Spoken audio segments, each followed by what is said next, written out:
ಆ ಯಕ್ಷಗಾನಕ್ಕೆ ಸೇರಬೇಕು, ನಾನೊಬ್ಬ ಯಕ್ಷಗಾನ ಕಲಾವಿದನಾಗಬೇಕೆನ್ನುವಂಥ ಸಂಕಲ್ಪ ನನ್ನಲ್ಲಿ ಇರಲಿಲ್ಲ.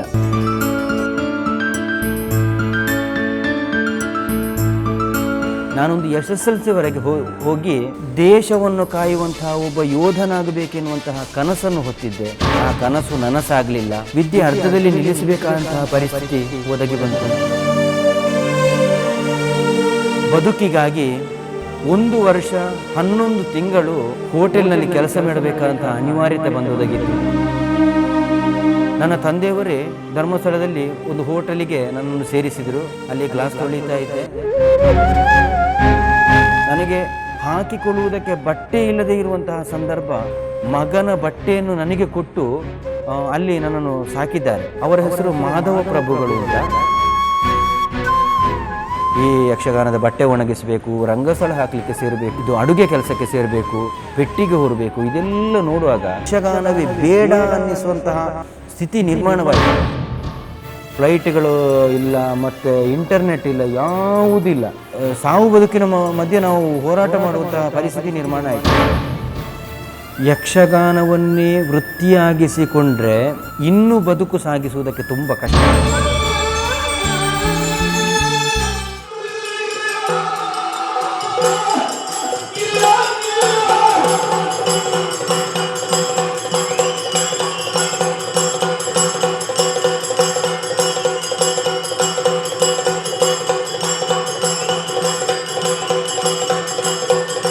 ನಾನು ನಿಮ್ಮ ಪ್ರೀತಿಯ ಚಂದ್ರಶೇಖರ ಧರ್ಮಸ್ಥಳ ಯಕ್ಷಗಾನ ಕಲಾವಿದ.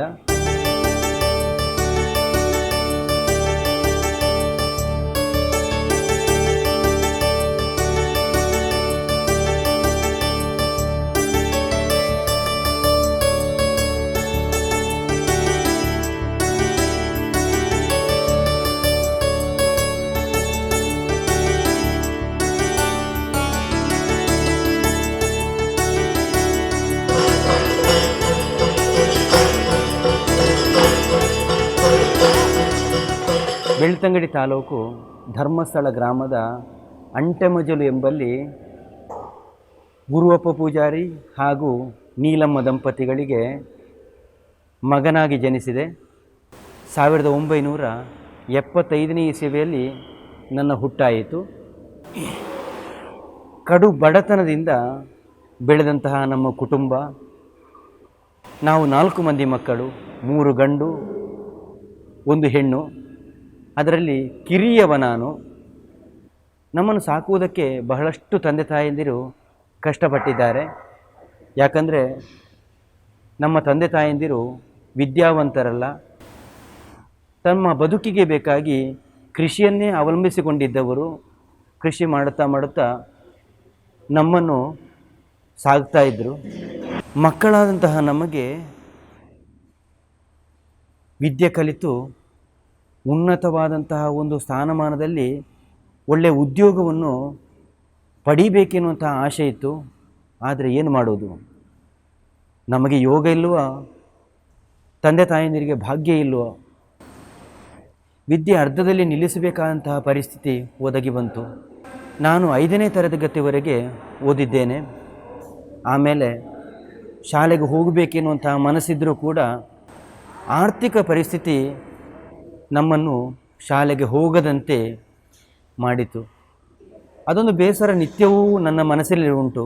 ಯಾಕಂದರೆ ನಾನೊಂದು SSLC ವರೆಗೆ ಹೋಗಿ ದೇಶವನ್ನು ಕಾಯುವಂತಹ ಒಬ್ಬ ಯೋಧನಾಗಬೇಕೆನ್ನುವಂತಹ ಕನಸನ್ನು ಹೊತ್ತಿದ್ದೆ. ಆ ಕನಸು ನನಸಾಗಲಿಲ್ಲ. ಆದರೆ ಈಗ ಇರುವಂತಹ ನೆಮ್ಮದಿ ನಮಗೆ, ಅದು ನಮ್ಮ ಜೀವನದಲ್ಲಿ ಮರೆಯಲಾಗದಂತಹ ಕ್ಷಣ ಎನ್ನುವ ಹಾಗೆ ನಾನು ಭಾವಿಸ್ತೇನೆ. ಯಾಕಂದರೆ ವ್ಯಕ್ತಿಯೊಬ್ಬನ ಬದುಕಿನಲ್ಲಿ ಬದುಕನ್ನು ಸಾಗಿಸ್ತಾ ಇರುವಂತಹ ಸಂದರ್ಭ ಅನೇಕ ತಿರುವುಗಳನ್ನು ಕಾಣಬೇಕಾಗ್ತದೆ. ಅನೇಕ ಕಷ್ಟ ನಷ್ಟಗಳನ್ನು ಅನುಭವಿಸಿ ಒಬ್ಬ ಒಂದು ಸ್ಥಾನಕ್ಕೆ ಏರುವುದಕ್ಕೆ ಸಾಧ್ಯತೆ ಉಂಟು. ಆ ಬಗ್ಗೆ ಯೋಚಿಸಿದರೆ ನಮ್ಮ ಜೀವನದಲ್ಲಿಯೂ ಹಾಗೆ ಅದೆಷ್ಟೋ ಕಷ್ಟ ನಷ್ಟಗಳನ್ನು ಅನುಭವಿಸಿ ಈ ಹಂತಕ್ಕೆ ನಾನು ಬಂದು ಮುಟ್ಟಿದ್ದೇನೆ. ಶಾಲೆ ಬಿಟ್ಟ ನಂತರ ಮುಂದೇನು ಮಾಡುವುದು ಎನ್ನುವ ಹಾಗೆ ನಾನು ಯೋಚನೆಯನ್ನು ಮಾಡ್ತಾ ಇರುವಂತಹ ಸಂದರ್ಭ, ಬದುಕಿಗಾಗಿ 1 ವರ್ಷ 11 ತಿಂಗಳು ಹೋಟೆಲ್ನಲ್ಲಿ ಕೆಲಸ ಮಾಡಬೇಕಾದಂಥ ಅನಿವಾರ್ಯತೆ ಬಂದೊದಗಿತ್ತು. ನನ್ನ ತಂದೆಯವರೇ ಧರ್ಮಸ್ಥಳದಲ್ಲಿ ಒಂದು ಹೋಟೆಲಿಗೆ ನನ್ನನ್ನು ಸೇರಿಸಿದರು. ಅಲ್ಲಿ ಗ್ಲಾಸ್ ತೊಳಿತಾ ಇದ್ದೆ. ಅವರು ಹೇಳಿದಂತಹ ಕೆಲಸವನ್ನು ನಾನು ಮಾಡ್ತಾ ಇದ್ದೆ.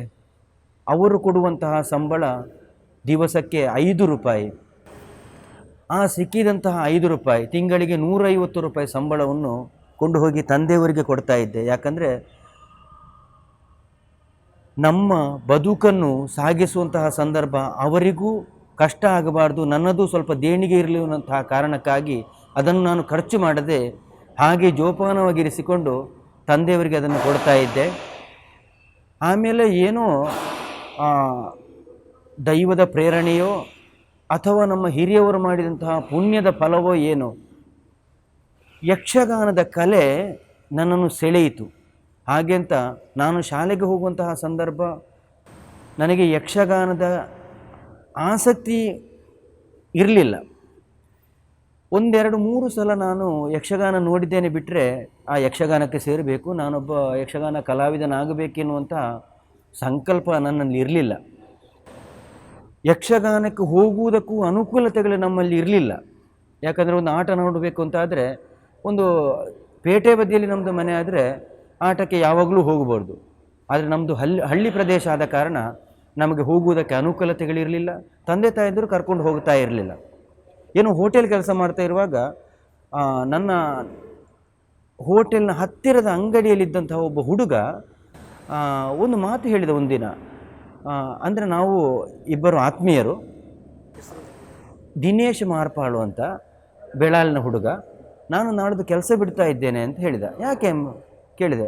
ಅದಕ್ಕೆ ನಾನು ಈ ಅಂಗಡಿ ಕೆಲಸ ಬಿಟ್ಟು ಇನ್ನೂ ಯಕ್ಷಗಾನಕ್ಕೆ ಸೇರಬೇಕು ಅಂತ ಇದ್ದೇನೆ ಅಂತ.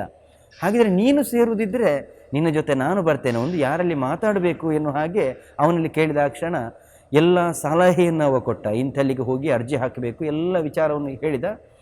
ಆವಾಗ ನಾನು ಕೆಲಸ ಮಾಡ್ತಾ ಇದ್ದಂತಹ ಹೋಟೆಲ್ನ ಮಾಲಕರಲ್ಲಿ ವಿಷಯ ತಿಳಿಸಿದೆ. ಅವರು ತುಂಬ ಒಳ್ಳೆಯವರು. ಯಾಕಂದರೆ ನನ್ನ ಕಷ್ಟಕ್ಕೆ ಸ್ಪಂದಿಸಿದವರು. ನನಗೆ ಹಾಕಿಕೊಳ್ಳುವುದಕ್ಕೆ ಬಟ್ಟೆ ಇಲ್ಲದೆ ಇರುವಂತಹ ಸಂದರ್ಭ ಅವರ ಮಗನ ಬಟ್ಟೆಯನ್ನು ನನಗೆ ಕೊಟ್ಟು ಅಲ್ಲಿ ನನ್ನನ್ನು ಸಾಕಿದ್ದಾರೆ. ಅವರ ಹೆಸರು ಮಾಧವ ಪ್ರಭುಗಳು ಅಂತ. ಈಗಲೂ ಉಂಟು ಹೋಟೆಲ್? ಈಗ ಹೋಟೆಲ್ ಇಲ್ಲ, ಅವರು ಜ್ಯೂಸ್ನ ಅಂಗಡಿ ಮಾಡಿದ್ದಾರೆ. ಧರ್ಮಸ್ಥಳದಲ್ಲಿ ಅವರು ಮಾತ್ರ ತೀರಿ ಹೋಗಿದ್ದಾರೆ. ಅವರ ಮಕ್ಕಳು ಕೂಡ, ನಾನು ಈಗಲೂ ಅವರ ಮನೆಗೆ ಹೋದರೆ ನನ್ನ ಮನೆಯ ಮಗನಂತೆ ಅವರು ನೋಡಿಕೊಳ್ತಾ ಇದ್ದಾರೆ. ಮಾತ್ರ ಅಲ್ಲ, ನಾನು ಯಕ್ಷಗಾನಕ್ಕೆ ಸೇರುವಂತಹ ಸಂದರ್ಭ ಹೊಸ ಬಟ್ಟೆ ನನಗೆ ಕೊಟ್ಟು, ನೀನು ಸೇರು, ನೀನು ಒಳ್ಳೆಯದಾಗು, ಯಾಕಂದರೆ ನಿನ್ನ ಗುಣ ಸ್ವಭಾವಕ್ಕೆ ಯಾವತ್ತೂ ಎಲ್ಲಿಗೆ ಹೋದರೂ ನೀನು ಕೂಡ ಒಳ್ಳೆಯದಾಗ್ತಿ ಅಂತ ಹೇಳಿ ನನ್ನನ್ನು ಆಶೀರ್ವದಿಸಿ ಅಲ್ಲಿಂದ ಕಳುಹಿಸಿಕೊಟ್ರು.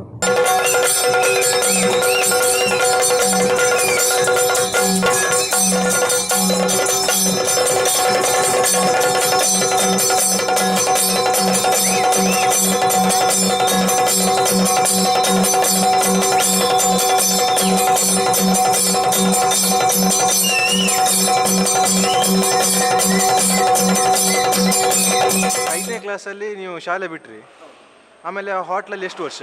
5ನೇ ಕ್ಲಾಸಲ್ಲಿ ನಾನು ಇರುವಾಗಲೇ ನಾನು ಶಾಲೆಯಲ್ಲಿ 5 ವರ್ಷವೂ ಪ್ರಥಮ ಸ್ಥಾನ ಪಡೆದಿದ್ದೇನೆ ಕಲಿಯುವುದರಲ್ಲಿ ಹುಷಾರು ನಾನು. ಮತ್ತು ನನಗೆ ಶಾಲೆಗೆ ಟೀಚರ್ಗಳು ಮಾಸ್ಟರ್ಗಳು ಬಂದು ನನ್ನ ಮನೆಗೆ ಬಂದು ಆ ಹುಡುಗನನ್ನು ನಮಗೆ ಕಳಿಸಿಕೊಡಿ ಶಾಲೆಗೆ, ಅವರಿಗೆ ಖರ್ಚು ಏನು ಬೇಕಿದ್ದರೂ ನಾವು ವ್ಯವಸ್ಥೆ ಮಾಡ್ತೇವೆ ಅಂತ ಹೇಳಿದ್ದಾರೆ. ಯಾಕಂದರೆ ಅಂತಹ ಬ್ರೈಟ್ ಸ್ಟೂಡೆಂಟ್ಗಳು ನಮಗೆ ಬೇಕು ಶಾಲೆಗೆ ಹೆಸರು ಅಂತ ಹೇಳಿದ್ದಾರೆ. ಆದರೂ ಅವರು ನನ್ನ ತಂದೆಯವರು ಕಳಿಸಿಕೊಡಲಿಲ್ಲ. ನಮ್ಮ ಯೋಗವು ಎಷ್ಟು ಅಂತ ನಾನು ತಿಳ್ಕೊಂಡಿದ್ದೇನೆ. ಎಷ್ಟು ವರ್ಷ ದುಡಿದ್ರಿ? 1 ವರ್ಷ 11 ತಿಂಗಳು ನಾನು ಕೆಲಸ ಮಾಡಿದ್ದೇನೆ. ಮತ್ತು ಇಲ್ಲದ್ರೆ ಹಿರಿಯವರು ಹೇಳಬೇಕು ನಮಗೆ, ಮನೆಯಲ್ಲಿದ್ದವರು ಹೀಗೆ ಒಂದು ಯಕ್ಷಗಾನ ಕ್ಲಾಸ್ ಆಗ್ತಾ ಉಂಟು, ಯಾರು ಸೂಚನೆ ಕೊಡುವವರೇ ಇಲ್ಲ ನಮಗೆ. ಹಾಗೆ ಹೋಟ್ಲಿಗೆ ಕೆಲಸ ಮಾಡಿ ಆಮೇಲೆ ಯಕ್ಷಗಾನಕ್ಕೆ ಇಂಟರ್ವ್ಯೂ ಆಯಿತು. ಇಂಟರ್ವ್ಯೂಲಿ ಪಾಸ್ ಆಗ್ತೇನೋ ಇಲ್ಲವೋ ಎನ್ನುವಂಥ ಅನುಮಾನವು ನನ್ನಲ್ಲಿತ್ತು. ಯಾಕಂದರೆ ಅಲ್ಲಿ ತುಂಬ ಮಕ್ಕಳು ಬಂದಿದ್ದರು ಇಂಟರ್ವ್ಯೂಗೆ. ಅಲ್ಲಿ ಇಂಟರ್ವ್ಯೂಗೆ ಆಯ್ಕೆ ಮಾಡಿ ತಗೊಳ್ಳೋದು. ಯಾಕಂದರೆ ಒಂದು ಓದುವುದರಲ್ಲಿ ಹುಷಾರು ಬೇಕು, ಮತ್ತು ಇಲ್ಲದ್ರೆ ಬರೆಯುವುದರಲ್ಲಿ, ಹೀಗೆ ಇಲ್ಲದ್ರೆ ನಾಟ್ಯ ಮಾಡುವುದರಲ್ಲಿ, ಹೀಗೆಲ್ಲ ಬೇರೆ ಬೇರೆ ವಿಭಾಗದಲ್ಲಿ ಅಲ್ಲಿ ಟೆಸ್ಟ್ ಮಾಡ್ತಾರೆ. ಓದೋದಕ್ಕೆ ಹೇಳಿದಾಗ ನಾನು ಚಂದದಲ್ಲಿ ಓದಿದೆ ಕನ್ನಡ. ಅವಾಗ ನಾನು ಪಾಸಾದೆ ನಾನು ಇಂಟರ್ವ್ಯೂಲ್ಲಿ. ಮತ್ತು ಇಂಥ ದಿವಸ ಬರಬೇಕು ಕ್ಲಾಸಿಗೆ ಆರಂಭ ಅಂತ ಹೇಳಿದರು. ಅಲ್ಲಿ ಜೂನ್ ತಿಂಗಳಲ್ಲಿ ಕ್ಲಾಸ್ ಆರಂಭ ಆಗ್ತದೆ. ಜೂನ್ನಿಂದ ಅಕ್ಟೋಬರ್ವರೆಗೆ ಅಲ್ಲಿ 4.5 ತಿಂಗಳಿನ ಪಾಠ ನಡೀತದೆ ನಮಗೆ ಅಲ್ಲಿ ಯಕ್ಷಗಾನದ್ದು. ನಿಮಗೆ ಇಂಟರ್ವ್ಯೂ ತಗೊಳ್ಬೇಕಾದ್ರೆ ಯಾರಿದ್ರು ಏನಾದ್ರು ನೆನಪುಂಟಾ? ಇಂಟರ್ವ್ಯೂ ತಗೊಳ್ಬೇಕಿದ್ರೆ ಉಬರಡ್ಕು ಉಮೇಶ್ ಅಣ್ಣ ಮತ್ತು ಗೋಪಾಲಕೃಷ್ಣ ಕುರೂಪರು ಮತ್ತು ತಾರನಾಥ ಬಲ್ಯರು ಇವರೆಲ್ಲ ಇದ್ದರು. ಮತ್ತು ಯಾರಿದ್ರು ಅಂತ ಸರಿ ನೆನಪಿಗೆ ಬರುವುದಿಲ್ಲ. ಹೌದು, ಅವರ ಜೊತೆ ವೇಷ ಮಾಡುವ ಹಾಗಾಯಿತು. ಅಲ್ಲಿ ನಮಗೆ ಗುರುಗಳು ವರ್ಕಾಡಿ ತಾರನಾಥ ಬಲ್ಯಾಯರು ಅಂತ, ಬಲ್ಲಿರೆನೆಯ ಪತ್ರಿಕೆಯ ಸಂಪಾದಕರು. ಹೌದು, ಅವರು ನಮಗೆ 1 ತಿಂಗಳ ಪಾಠವನ್ನು ಮಾಡಿದ್ದಾರೆ. ಯಾಕಂದರೆ ಅವರಿಗೆ ಸ್ಪಷ್ಟವಾಗಿ ಬಾಯಿತಾಳ ಹೇಳುವುದು, ಅದನ್ನು ಹೇಗೆ ಶಿಷ್ಯರಿಗೆ ಹೇಳಿದರೆ ಹೇಗೆ ಅದು ಮುಟ್ತದೆ ಎನ್ನುವುದನ್ನು ಸರಿಯಾಗಿ ತಿಳ್ಕೊಂಡಿದ್ದಾರೆ ಅವರು ಧರ್ಮಸ್ಥಳ ಮೇಳದಲ್ಲಿ ತಿರುಗಾಟ ಮಾಡಿದವರು. ಮತ್ತು ಅದಕ್ಕಿಂತ ಮೊದಲು ಕೇಂದ್ರಕ್ಕೆ ಬಂದವರು ಸ್ವಲ್ಪ ತರಬೇತಿ ನೀಡ್ತಾ ಇದ್ದರು. ಗೋವಿಂದ ಭಟ್ರು ಇರುವಂತಹ ಸಂದರ್ಭದಲ್ಲಿ ಅವರು ಬರ್ತಾ ಇದ್ದರಂತೆ. ನಮಗೆ ಮತ್ತೆ ಗೊತ್ತಾದದ್ದು ಇವರು 1 ತಿಂಗಳ ಪಾಠವನ್ನು ಸರಿಯಾಗಿ ನಮಗೆ ಮಾಡಿದರು. ಬಾಯಿತಾಳದ ಪಾಠ ಸಾಧಾರಣ ಆಯಿತು. ಆಮೇಲೆ ಅವರಿಗೇನೋ ಒಂದು ಸಮಸ್ಯೆ ಆಯಿತು ಅಂತ ನಾನು ಕೇಂದ್ರದಲ್ಲಿ ನಿಲ್ಲುವುದಕ್ಕಾಗೋದಿಲ್ಲ ಅಂತ ಹೇಳಿ ಆಮೇಲೆ ಅವರು ಬಿಟ್ಟು ಹೋಗುವಂತಹ ಸಂದರ್ಭ ತೆಂಕುತಿಟ್ಟಿನ ಪ್ರಸಿದ್ಧ ಶ್ರೀವೇಷಧಾರಿ ಕೋಳಿಯೂರು ರಾಮಚಂದ್ರ ರಾಯರು ಅಲ್ಲಿಗೆ ಗುರುಗಳಾಗಿ ನಮಗೆ ಬಂದರು. ಆವಾಗ ಹಿಮ್ಮೇಳ ಗುರುಗಳಾಗಿ ಗೋಪಾಲಕೃಷ್ಣ ಕುರೂಪರು ಅಂತ.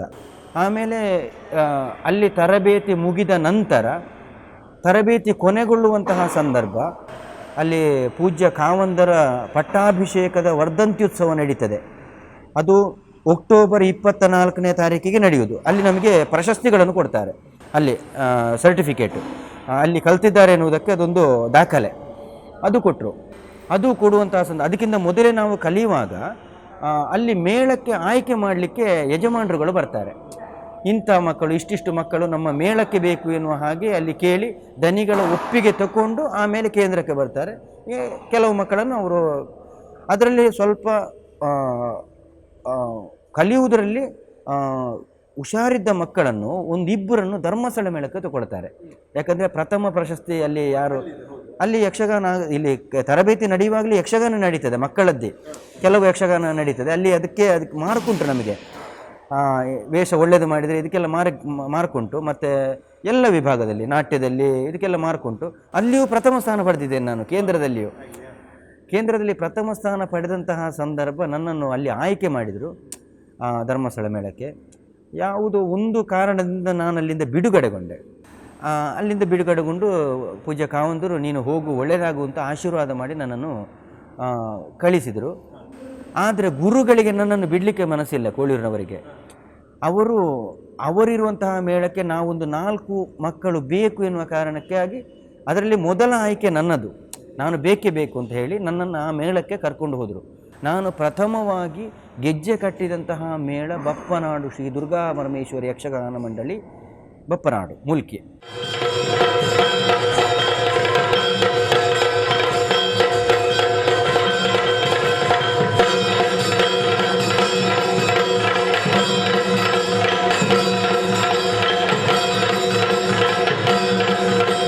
ನನ್ನನ್ನು ಯೋಗೀಶಾಚಾರಿ, ಜಯರಾಮ ಪಟಾಳಿ, ಮೂಡುಶೆಡ್ಡಿಯ ಗಣೇಶ ಮತ್ತು ಗಣೇಶ ರಾಮಕುಂಜ ಅಂತ ಈ 5 ಮಂದಿ ಮಕ್ಕಳನ್ನು ಅವರು ಕರ್ಕೊಂಡು ಹೋದರು. ಅದರಲ್ಲಿ ರಾಮಕುಂಜ ಗಣೇಶ ಎನ್ನುವಂತಹ ಹುಡುಗ ಅವ ಹಿಮ್ಮೇಳ ವಾದಕ, ಚೆಂಡೆಮದ್ದಳೆ. ಮತ್ತು 4 ಮಂದಿಗಳು ನಾವು ವೇಷಧಾರಿಗಳು. ಅಲ್ಲಿ ಹೋಗಿ ನಮಗೆ ನಾನು ಮತ್ತು ಯೋಗೀಶಾಚಾರಿ ಹಳದಂಗಡಿ, ಈಗ ಭಾಗವತಿಗೆ ಮಾಡ್ತಾ ಇದ್ದಾನೆ, ಅವನು ಮತ್ತು ನಾನು ಬಾಲಗೋಪಾಲರ ವೇಷ.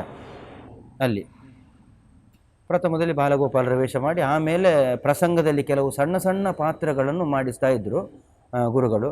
ಅದರಲ್ಲಿ ಸಣ್ಣ ಸಣ್ಣ ಪಾತ್ರಗಳಾದರೂ ಅದರಲ್ಲಿ ಮೈನ್ ಪಾತ್ರ ನನಗೆ ಕೊಡಿಸ್ತಾ ಇದ್ದರು ಗುರುಗಳು. ಯಾಕೆಂದರೆ ನಾನು ಸಣ್ಣವ. ಕೇಂದ್ರದಲ್ಲಿ 15ನೇ ವರ್ಷ. ಕೇಂದ್ರದ 12 ವಿದ್ಯಾರ್ಥಿಗಳಲ್ಲಿ ಸಣ್ಣವ ಯಾರು ಅಂತ ಕೇಳಿದರೆ ನಾನೇ. ನನ್ನನ್ನು ಎದುರು ನಿಲ್ಲಿಸುವುದು ಅವರು. ಹಾಗೆ ತುಂಬ ಪ್ರೀತಿ ನನಗೆ ನನ್ನ ಮೇಲೆ ಅವರಿಗೆ. ಹೌದೌದು, ನಾನು ಗಿಡ್ಡ ಇದ್ದೆ. ಹಾಗೆ ಅಲ್ಲಿಂದ ಬಾಲಗೋಪಾಲರು ಈ ಸಣ್ಣ ಸಣ್ಣ ಪಾತ್ರಗಳನ್ನು ಮಾಡಿಸ್ತಾ ಇದ್ದರು. ಆದರೆ ಒಂದು ಅಲ್ಲಿಯೂ ನನಗೆ ಬಪ್ಪನಾಡು ಮೇಳದ ತಿರುಗಾಟ ಮಾಡುವಂತಹ ಸಂದರ್ಭದಲ್ಲಿಯೂ ನನಗೆ ಯಕ್ಷಗಾನವೇ ಬೇಡ ಅನ್ನಿಸುವಂತಹ ಸ್ಥಿತಿ ನಿರ್ಮಾಣವಾಯಿತು. ಕಾರಣ ಈ ಬಪ್ಪನಾಡು ಮೇಳಕ್ಕೆ ಹೋದಂತಹ ಒಬ್ಬ ಕಲಾವಿದ ಅಲ್ಲಿ ತಿರುಗಾಟ ಮಾಡಿದರೆ ಬೇರೆ ಯಾವ ಮೇಳದಲ್ಲಿಯೂ ತಿರುಗಾಟ ಮಾಡಿ ಅಂದರೆ ಅಷ್ಟು ಕಷ್ಟ ಕೊಡ್ತಾರೆ ಆ ಮೇಳದಲ್ಲಿ. ಹೌದು, ಆವಾಗ ಅಲ್ಲಿಯ ಆ ಮೇಳದ ಯಜಮಾನರು ತಜಪೋಡಿಗುತ್ತು ಶಂಕರಾಳ್ವರು ಅಂತ. ಅವರು ಎಷ್ಟು ಸಾತ್ವಿಕರು ಅಷ್ಟೇ ಜೋರಿದ್ದಾರೆ. ಅಂದರೆ ಅವರಿಗೆ ತಪ್ಪು ಮಾಡಿದರೆ ಪೆಟ್ಟೇ ಕೊಡೋದು ಅವರು. ಇದನ್ನೆಲ್ಲ ಒಂದು ಇಬ್ಬರು ಮಕ್ಕಳಿಗೆ ಹೊಡೆಯುವುದನ್ನು ನಾನು ನೋಡಿದೆ. ಅದು ನೋಡಿ ಒಂದು ಹೆದರಿಕೆ ಆಯಿತು.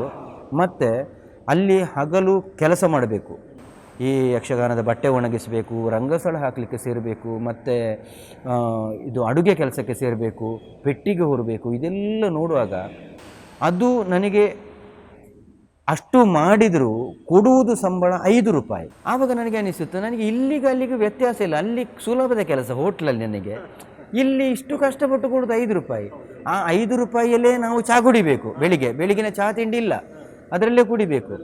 ಹೌದು, ಇಂಥ ಎಲ್ಲ ಕಷ್ಟವನ್ನು ನೋಡಿದಾಗ ಮತ್ತೆ ಒಂದು ಗುರುಗಳು ನಮ್ಮನ್ನು ಕರ್ಕೊಂಡು ಹೋಗಿದ್ದಾರೆ ಮೇಳಕ್ಕೆ. ಹಗಲು ಹೊತ್ತಿನಲ್ಲಿ ಅವರು ಇರುವುದಿಲ್ಲ, ಅವರು ಮನೆಗೆ ಹೋಗ್ತಾರೆ, ನಮ್ಮನ್ನು ಬಿಟ್ಟು ಹೋಗುವುದು.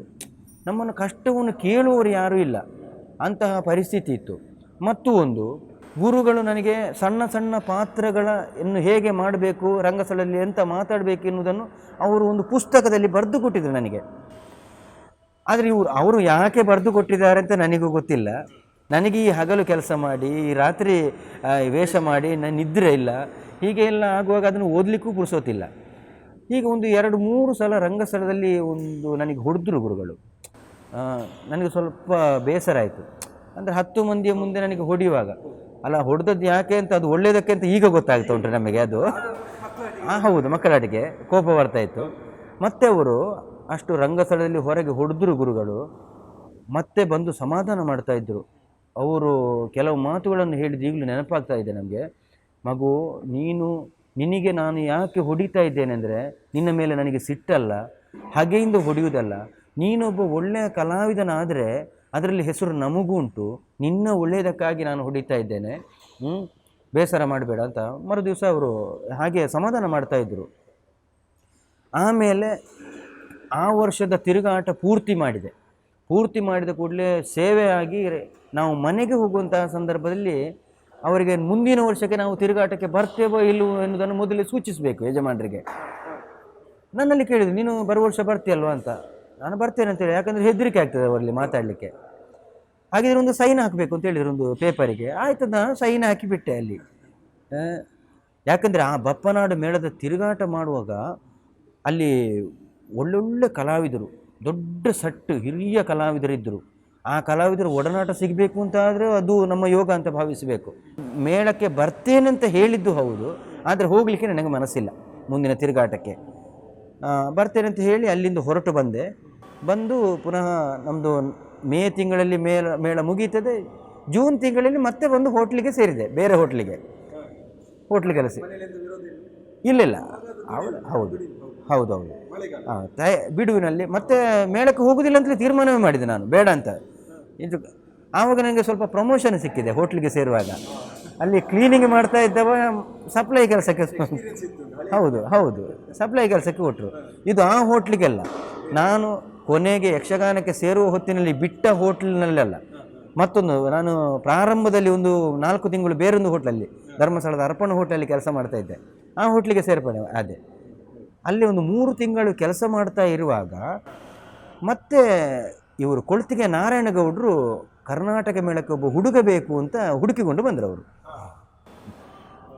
ಬಂದವರು ಯಕ್ಷಗಾನ ಕೇಂದ್ರಕ್ಕೆ ಹೋದರು. ಅಲ್ಲಿ ಆವಾಗ ಕೇಂದ್ರದಲ್ಲಿ ಗುರುಗಳು ಲೀಲಾವತಿ ಬೈಪಡ್ತಾಯಿರು ಮತ್ತು ಇವರು ಹರಿನಾರಾಯಣ ಬೈಪಡ್ತಾಯಿರು, ನಮ್ಮ ಮೇಳದ ಒಟ್ಟಿಗೆ ತಿರುಗಾಟ ಮಾಡಿದವರು. ಆವಾಗ ಅವರಲ್ಲಿ ಹೋಗಿ ಕೇಳಿದ್ರಂತ, ಹುಡುಗ ಇದ್ದಾನೆ ಯಾರಾದರೂ ನಮ್ಮ ಮೇಳಕ್ಕೆ ಬೇಕು ಅಂತ. ಆವಾಗ ಅವರು ಸೂಚನೆ ಕೊಟ್ಟರು, ಬೈಪಡ್ತಾಯಿರು ದಂಪತಿಗಳು. ಇಲ್ಲಿ ಹೋಟ್ಲಲ್ಲಿ ಒಬ್ಬ ಕೆಲಸ ಮಾಡ್ತಾ ಇದ್ದಾನೆ, ನಮ್ಮ ಮೇಳದಲ್ಲಿ ಕಳೆದ ವರ್ಷ ಇದ್ದ, ಅವ ಬರುವುದಿಲ್ಲ ಅಂತ ಹೇಳ್ತಾ ಇದ್ದ, ಹಾಗಾಗಿ ಒಮ್ಮೆ ಮಾತಾಡಿ ನೋಡಿ ಅಂತ. ಹೋದೆ ನಾನು. ನನ್ನಲ್ಲಿಗೆ ಬಂದರು, ಹೋಟ್ಲಿಗೆ ಹುಡುಕಿಕೊಂಡು ಬಂದು ಮಾತಾಡಿಸಿದ್ರು. ಮೇಳಕ್ಕೆ ಬರಬೇಕು ಅಂತ ಹೇಳಿದರು, ಕರ್ನಾಟಕ ಮೇಳಕ್ಕೆ. ನಾನು ಹೇಳಿದೆ ಅವರಲ್ಲಿ, ನಾನು ಮೇಳಕ್ಕೆ ಬರುವುದಿಲ್ಲ, ನನಗಿದ್ದೇ ಹೋಟ್ಲೇ ಕೆಲಸ ಆದೀತು, ನಾನು ಬರುವುದಿಲ್ಲ, ಒತ್ತಾಯ ಮಾಡಬೇಡಿ ಅಂತ. ಆವಾಗ ಅವರು ಒಂದು ಮಾತು ಹೇಳಿದರು, ನೀನು ಬಂದರೆ ಒಂದು ಬೊಂಬೈ ನೋಡುವಂಥ ಅವಕಾಶ ಸಿಗ್ತದೆ, ನಾಳ್ದು ಬೊಂಬೈಗೆ ಹೋಗ್ಲಿಕ್ಕೆ ಉಂಟು ಕರ್ನಾಟಕ ಮೇಳ ಅಂತ. ಆವಾಗ ನನಗೆ ಆದ ಸಂತೋಷಕ್ಕೆ ಪಾರವೇ ಇಲ್ಲ. ಯಾಕಂದರೆ ಜೀವನದಲ್ಲಿ ಯಕ್ಷಗಾನಕ್ಕೆ ಸೇರಿದ ಮೇಲೆ ಮಂಗಳೂರು ನೋಡಿದ್ದು, ಈಗ ಒಂದು ಬೊಂಬೈ ನೋಡುವಂಥ ಒಂದು ಅವಕಾಶ ಸಿಗ್ತದೆ ಅಂತ ಆಗುವಾಗ, ಆವಾಗಲೂ ಅದೇ ದಿವಸ ಹೋಟ್ಲು ಮಾಲಕರಿಗೆ ಹೇಳಿದೆ, ನಾನು ಹೋಟ್ಲು ಬಿಡ್ತಾ ಇದ್ದೇನೆ, ನಾನು ಬೊಂಬೈಗೆ ಹೋಗ್ತಾ ಇದ್ದೇನೆ ಯಕ್ಷಗಾನದ ಜೊತೆ ಅಂತ ಮಾತು ಕೊಟ್ಟು ಇವರಿಗೆ ಬರ್ತೇನೆ ಅಂತ ಹೇಳಿದೆ. ಬೊಂಬೈಗೆ ಹೋಯಿತು. ಸ್ವಲ್ಪ ದಿವಸದಲ್ಲೇ ಬೊಂಬೈಗೆ ಹೋಗಿ ಆವಾಗ 3 ತಿಂಗಳ ತಿರುಗಾಟ ಬಾಂಬೆಯಲ್ಲಿ.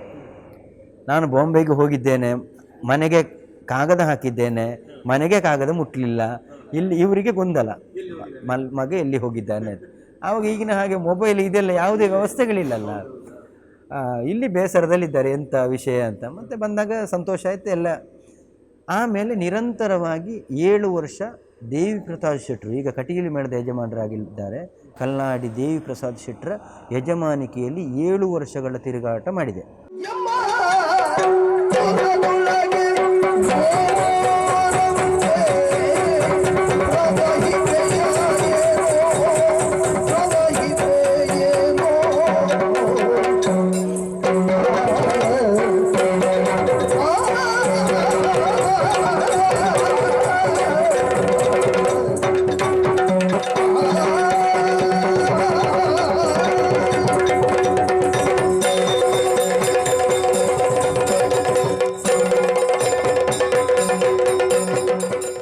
ನನಗೆ ಏನು ಒಂದು ನನ್ನದೊಂದು ವಿಶೇಷತೆ ಅಂದರೆ, ನನಗೆ ಈ ಗ್ರಹಣ ಶಕ್ತಿ ಹೆಚ್ಚು. ಒಂದು ಪಾತ್ರವನ್ನು ಒಬ್ಬ ಮಾಡ್ತಾ ಇರುವಾಗ ಅದನ್ನು ನೋಡಿದರೆ ಮರುದಿವಸ ಅದು ಬಾಯಿಪಾಠ ಬರ್ತದೆ, ಅಂಥ ಒಂದು ಶಕ್ತಿ ಇತ್ತು ನನ್ನಲ್ಲಿ. ಹಾಗಾಗಿ ಸಣ್ಣ ಸಣ್ಣ ಎಲ್ಲ ಪಾತ್ರಗಳನ್ನು ನನ್ನಲ್ಲಿ ಮಾಡಿಸಿದ್ದಾರೆ. ಆವಾಗ 7 ವರ್ಷ. ಆವಾಗ ಅಲ್ಲಿಯೂ ಹಾಗೆ ಅದು ಕರ್ನಾಟಕ ಮೇಳ ಅಂದರೆ ಅದು ಗಜ ಮೇಳ ಅಂತ ಲೆಕ್ಕ. ಅಂದರೆ ಯಾವ ಮೇಳಕ್ಕೂ ಒಂದು ಸಡ್ಡು ಹೊಡೆಯುವಂತಹ ಮೇಳ, ಬಹಳ ಹೆಸರನ್ನು ಪಡೆದಂತಹ ಮೇಳ. ಆ ಮೇಳದಲ್ಲಿಯೂ ತುಂಬ ಹಿರಿಯ ಕಲಾವಿದರಿದ್ದರು. ಆ ಮೇಳ ನನಗೆ ಸಿಕ್ಕಿದ್ದು ನನ್ನ ಸೌಭಾಗ್ಯ ಅಂತ ಹೇಳಬೇಕು. ಯಾಕಂದರೆ ಒಬ್ಬ ಬದುಕಿನಲ್ಲಿ ಯಾವ ರೀತಿ ಶಿಸ್ತಿನಿಂದ ಇರಬೇಕೆನ್ನುವ ಹಾಗೆ ನಮಗೆ ಪಾಠ ಕಲಿಸಿಕೊಟ್ಟದ್ದು ಆ ಕರ್ನಾಟಕ ಮೇಳ. ಯಾಕಂದರೆ ಅಲ್ಲಿ ಆ ಕರ್ನಾಟಕ ಮೇಳದಲ್ಲಿರುವಂತಹ ಹುಡುಗರು ಯಾರಿದ್ದಾರೋ ಅವರು ಏನು ಹೊರಗೆ ಹೋಗುವುದಿದ್ದರೂ ಹಿರಿಯ ಕಲಾವಿದರ ಒಪ್ಪಿಗೆ ಇಲ್ಲದೆ ಹೊರಗೆ ಹೋಗಲಿಕ್ಕೆ ಇಲ್ಲ, ಮತ್ತು ಈ ದುಶ್ಚಟಗಳಿಗೆ ಬಲಿಯಾಗಲಿಕ್ಕಿಲ್ಲ. ಯಾವುದೇ ರಂಗಸ್ಥಳದಲ್ಲಿ ಒಂದು ತಪ್ಪು ಶಬ್ದ ಹೇಳಿದರೂ ಕೂಡ ಹೊರಗೆ ಬಂದು ಬೈತಾ ಇದ್ದರು, ಹಾಗೆ ಹೇಳಬಾರ್ದು ಹೀಗೆಲ್ಲ. ಮತ್ತು ಇದು ನಮಗೆ ಜೀವನ ಮಾಡಲಿಕ್ಕೆ ಒಂದು ಪಾಠ, ಹೇಗೆ ಬದುಕಬೇಕು, ಹೇಗೆ ಇರಬೇಕು, ಶಿಸ್ತು, ಇದನ್ನೆಲ್ಲ ನಮಗೆ ಆ ಮೇಳ ಕಲಿಸಿಕೊಟ್ಟಿದೆ. ಅಲ್ಲಿ 7 ವರ್ಷ ತಿರುಗಾಟ ಅವರ ಯಜಮಾನಿಕೆಯಲ್ಲಿ ಆಯಿತು. ಮತ್ತು ಕರ್ನಾಟಕ ಮೇಳವನ್ನು ಅವರು ನಿಲ್ಲಿಸುವಂತಹ ಸ್ಥಿತಿ ಬಂತು. ಯಾಕಂದರೆ ಆರ್ಥಿಕ ಪರಿಸ್ಥಿತಿಯಿಂದಾಗಿ ಅವಾಗ ಮತ್ತೆ ವಿಠಲ್ ಶೆಟ್ಟರು ಅದನ್ನು ತಗೊಂಡ್ರು. 1 ವರ್ಷ ನಡೆಸಿದರು. ಆ 1 ವರ್ಷ ನಡೆಸಿ ಆಮೇಲೆ ಕಿಶನ್ ಹೆಗ್ಡೆ ಅವರಿಗೆ ಅದನ್ನು ಮೇಳವನ್ನೇ ಮಾರಾಟ ಮಾಡಿದರು. ಮೇಳ ಮಾರಾಟ ಮಾಡುವಂತಹ ಸಂದರ್ಭ ನಮಗೆ ಏನು ಮುಂದೆ ಎನ್ನುವ ಹಾಗೆ ನಾವು ಯೋಚನೆ ಮಾಡಿ, ನನಗೊಂದು ಆಸೆ ಇತ್ತು, ನಾನು ಕಟೀಲು ಮೇಳದಲ್ಲಿ ತಿರುಗಾಟ ಮಾಡಬೇಕು ಅಂತ. ಈ ಮೇಳ ನಿಲ್ಲಿಸಿದರೆ ಕಟೀಲು ಮೇಳಕ್ಕೆ ಹೋಗಬೇಕು ಅಂತ. ಆವಾಗಲೇ ನಾನು ಅವರಲ್ಲಿ ಒಂದು ಮಾತು ಹೇಳಿದೆ, ವಿಠಲ್ ಶೆಟ್ಟರಲ್ಲಿ, ನಾನು ಕಟೀಲು ಮೇಳಕ್ಕೆ ಬರ್ತೇನೆ, ಅದರಲ್ಲಿ ತಿರುಗಾಟ ಮಾಡ್ತೇನೆ, ದೇವಿಯ ಸೇವೆ ಮಾಡಬೇಕು ಅಂತ ಆಸೆ ಉಂಟು ಅಂತ. ಆವಾಗ ಅವರು ಹೇಳಿದರು, ನಾನು ಮೇಳವನ್ನು ಮಾರಾಟ ಮಾಡುವ ಸಂದರ್ಭ ಕೆಲವೊಂದು ಕಲಾವಿದರನ್ನು ಅವರಿಗೆ ನಿಮಗೆ ಮಾತಾಡಿಕೊಡ್ತೇನೆ ಅಂತ ನಾನು ಮಾತು ಕೊಟ್ಟಿದ್ದೇನೆ, ಹಾಗಾಗಿ ನೀವೆಲ್ಲ ಅದಕ್ಕೆ ಹೋಗಬೇಕಾಗ್ತದೆ ಅಂತ ಹೇಳಿದರು. ಆಯಿತು ಸರಿ. ಮತ್ತೆ 3 ವರ್ಷ ಕಿಶನ್ ಹೆಗ್ಡೆ ಅವರ ಯಜಮಾನಿಕೆಯಲ್ಲಿ ತಿರುಗಾಟ. ಅವರು ಆ ವರ್ಷವೂ ಒಂದು 3 ವರ್ಷ ಒಳ್ಳೆ ಪ್ರಸಂಗಗಳಿತ್ತು. ಆ 3 ವರ್ಷದಲ್ಲಿ ಒಳ್ಳೆ ಹೆಸರು ಬಂತು ಪ್ರಸಂಗಗಳಲ್ಲಿ. ಮತ್ತು ಇಡೀ ತಿರುಗಾಟದಲ್ಲಿ ಒಳ್ಳೆ ಹೆಸರಿತ್ತು. ಮತ್ತು 3 ವರ್ಷ ಅವರು ತಗೊಂಡು ತಿರುಗಾಟ ಅದನ್ನು ಮುಂದುವರಿಸಿ ಅದನ್ನು ನಿಲ್ಲಿಸಿದರು. ಅವರು ಕೂಡ ಅವರು ನಿಲ್ಲಿಸುವಂತಹ ಸಂದರ್ಭದಲ್ಲಿ ಹಾಗೆ ನಾನು ಅವರಲ್ಲಿ ಕಿಶನ್ ಹೆಗ್ಡೆ ಅವರಲ್ಲಿ ಹೇಳಿದೆ, ನಾನು ಕಟೀಲು ಮೇಳಕ್ಕೆ ಹೋಗ್ತೇನೆ, ಮೊದಲೇ ನನಗೊಂದು ಆಸೆ ಇತ್ತು ಅಂತ. ಇಲ್ಲ, ನೀನು ಸಾಲಿಗ್ರಾಮ ಮೇಳಕ್ಕೆ ಬಡಗಿಗೆ ಹೋಗಬೇಕು ಅಂತ ಹೇಳಿದರು. ಈ ಬಡಗಿಗೆ ಹೋಗಬೇಕು ಅಂತ ಹೇಳಿದ್ದೀಯಾ ಅಂದರೆ ನಮಗೆ ಆವಾಗ ಅವರು ಎಗ್ರಿಮೆಂಟ್ ಮಾಡ್ತಾ ಇದ್ದರು, ಇಷ್ಟು ವರ್ಷಕ್ಕೆ ನೀನು ಬೇಕು ಅಂತ. ಆಗ ಒಂದು ನನ್ನಲ್ಲಿ ಅಂತೂ ಎಗ್ರಿಮೆಂಟ್ ಮಾಡಿಸಿಕೊಳ್ಳಿಲ್ಲ ಅವರು. ಯಾಕಂದರೆ ನನ್ನದು ಅಂದರೆ ನನ್ನ ವಿಷಯ ಗೊತ್ತುಂಟು ಅವರಿಗೆ, ನಾನು ಯಾವ ಕಾಲಕ್ಕೂ ಕೈ ಕೊಡೋದಿಲ್ಲ ಅವರಿಗೆ ಅಂತ. ಹೌದೌದು, ನಂಬಿಕೆ. ಒಂದು ಸಂಸ್ಥೆಯಲ್ಲಿ ನಾವಿದ್ರೆ ಅದನ್ನು ನಮ್ಮ ಸಂಸ್ಥೆ ಅಂತ ನಾವು ದುಡಿಯುವವರು. ಹೌದು, ನಂಬಿಕೆ. ಅವರು ಕೊನೆಗೆ ಕ್ಷಣಕ್ಕಾಗುವಾಗ ನನ್ನನ್ನು ಇದು ಸಾಲಿಗ್ರಾಮ ಮೇಳಕ್ಕೆ ಹೋಗಬೇಕು ಅಂತ ಹೇಳಿದ್ದು. ಮೇಳ ತಿರುಗಾಟ ಆರಂಭ ಆಗುವುದಕ್ಕಿಂತ 10-15 ದಿವಸಕ್ಕಿಂತ ಮೊದಲು. ಆವಾಗ ನಾನು ಅವರಲ್ಲಿ ಹೇಳಿದೆ, ನನಗೆ ಸಾಧ್ಯ ಇಲ್ಲ, ಬಡಗುದು ನಾನು ಅಭ್ಯಾಸ ಮಾಡಲಿಲ್ಲ, ತಿರುಗಾಟ ಕಷ್ಟ ಆದಿತ್ತು. ಅವ್ರು ಹೇಳಿದ್ರು, ಇಲ್ಲ ನಿನಗೆ ಕಷ್ಟ ಆಗಲಿಕ್ಕಿಲ್ಲ, ನೀನು ಅದಕ್ಕೆ ಹೋಗಬೇಕು ಅಂತ. ನಿನಗೆ 1 ತಿಂಗಳು ಕಷ್ಟ ಆದಿತ್ತು, ಮತ್ತೆ ನೀನು ಸೆಟ್ ಆಗ್ತಿ ಅಂತ ಹೇಳಿದರು. ಹೋದೆ. ಆ ಸಾಲಿಗ್ರಾಮ ಮೇಳದ ತಿರುಗಾಟ ಒಳ್ಳೆ ತಿರುಗಾಟ. ಆವಾಗ ಪೂಂಜರ ಪ್ರಸಂಗ, ಮೇಘಮಾಣಿಕ್ಯ ಪ್ರಸಂಗ ಎನ್ನುವಂಥದ್ದು ಅವರು ಬರೆದಂತಹ ಪ್ರಸಂಗ. ಅದರಲ್ಲಿ ಪ್ರಧಾನ ಪಾತ್ರ ಮೇಘಮಾಣಿಕ್ಯನ ಪಾತ್ರವನ್ನೇ ನನಗೆ ಕೊಟ್ಟರು. ಅದು ಸಾಲಿಗ್ರಾಮ ಮೇಳದಲ್ಲಿ ನನಗೆ ಒಂದು ಆ ತಿರುಗಾಟ ಅಂದರೆ ಹೆಚ್ಚಿನ ಬಡಗಿನ ಅಭಿಮಾನಿಗಳು ಬಂದು ಮಾತಾಡಿಸಿದರು. ಅಲ್ಲಿ ಒಂದು ನನಗೆ ತುಂಬ ಹೆಸರು ಬಂತು. ಹಾಗಾದ್ರೆ ನೀವು ಬಡಗಲಿ ಒಳ್ಳೆ ಹೆಸರು ಮಾಡಿದವರು. ಹೌದು, 1 ವರ್ಷ ತಿರುಗಾಟ ಮಾಡಿದ್ದೇನೆ. ಇಲ್ಲ, ಈ ಸಾಧಾರಣ ಹೆಚ್ಚಿನ ಪುಂಡು ವೇಷಗಳನ್ನು ನನ್ನಲ್ಲಿ ಅಮ್ಮಣ್ಣಯ್ಯರು ಮಾಡಿಸಿದ್ದಾರೆ. ಮತ್ತೆ ನಾನು ಮಳೆಗಾಲದ ತಿರುಗಾಟದಲ್ಲಿ ಪುತ್ತೂರು ಶ್ರೀಧರ ಭಂಡಾರಿಯವರ ಟ್ರೂಪಲ್ಲಿ ಹೋಗ್ತಾ ಇದ್ದೆ. ಆವಾಗ ಅಲ್ಲಿ ಪೌರಾಣಿಕ ಪ್ರಸಂಗಗಳೇ ಆಗ್ತಾ ಇದ್ದದ್ದು. ಸಾಧಾರಣ ಪೌರಾಣಿಕ ಪ್ರಸಂಗಗಳ ಪಾತ್ರಗಳ ಎಲ್ಲ ಮಾಹಿತಿ ನನಗಿತ್ತು. ಮತ್ತು ಕೆಲವೆಲ್ಲ ಮಾಡಿಸಿದ್ದಾರೆ ಅವರು ಪಾತ್ರಗಳು. ಹಾಗಾಗಿ ಅಲ್ಲಿ ಬಡಗಿನಲ್ಲಿ ಮತ್ತೆ ಪೌರಾಣಿಕ ಪ್ರಸಂಗದ ಪಾತ್ರಗಳನ್ನು ಕೊಟ್ಟದ್ದಲ್ಲ, ಅದು ಕಾಲ್ಪನಿಕ ಅದು. ಹೌದು, ಹಾಗಾಗಿ ಅದರಲ್ಲಿ ನಮಗೆ ಇಲ್ಲಿ ತುಳು ಪ್ರಸಂಗದಲ್ಲಿ ಹೇಗೆ ಸೆಟ್ಟಿಂಗ್ ಮಾಡ್ತೇವೆ ಅದೇ ರೀತಿ ಅಲ್ಲಿ ಹಾಗೆ ಅದು ಕಷ್ಟ ಆಗಲಿಲ್ಲ. 1 ವರ್ಷ ತಿರುಗಾಟ ಮಾಡಿದೆ. ಮತ್ತು ನನಗೆ ಅಲ್ಲಿ ಸ್ವಲ್ಪ ಬಡಗಿನ ತಿರುಗಾಟದಲ್ಲಿ ಇದ್ದರೆ ನಮಗೆ ಮನೆಗೆ ಹೋಗಿ ಬರಲಿಕ್ಕೆ ಆಗೋದಿಲ್ಲ ಎನ್ನುವ ಕಾರಣಕ್ಕೆ ಅಲ್ಲಿಂದ ಬಿಟ್ಟು ಬಂದೆ. ಬಿಟ್ಟು ಮಳೆಗಾಲದಲ್ಲಿ ನಾನು ಮನೆಯಲ್ಲಿ ಇರುವಾಗ ಇವರು ನಮ್ಮ ಸರಪಡೆ ಅಶೋಕ್ ಶೆಟ್ಟರು ಮತ್ತು ಸೀತಾರಾಮ ಕುಮಾರರು, ವರಕಾಡೆ ಐತಪ್ಪಣ್ಣ, ಈ 3 ಜನ ಸೇರಿ ಪುತ್ತೂರು ಮೇಳ ಮಾಡಿದರು.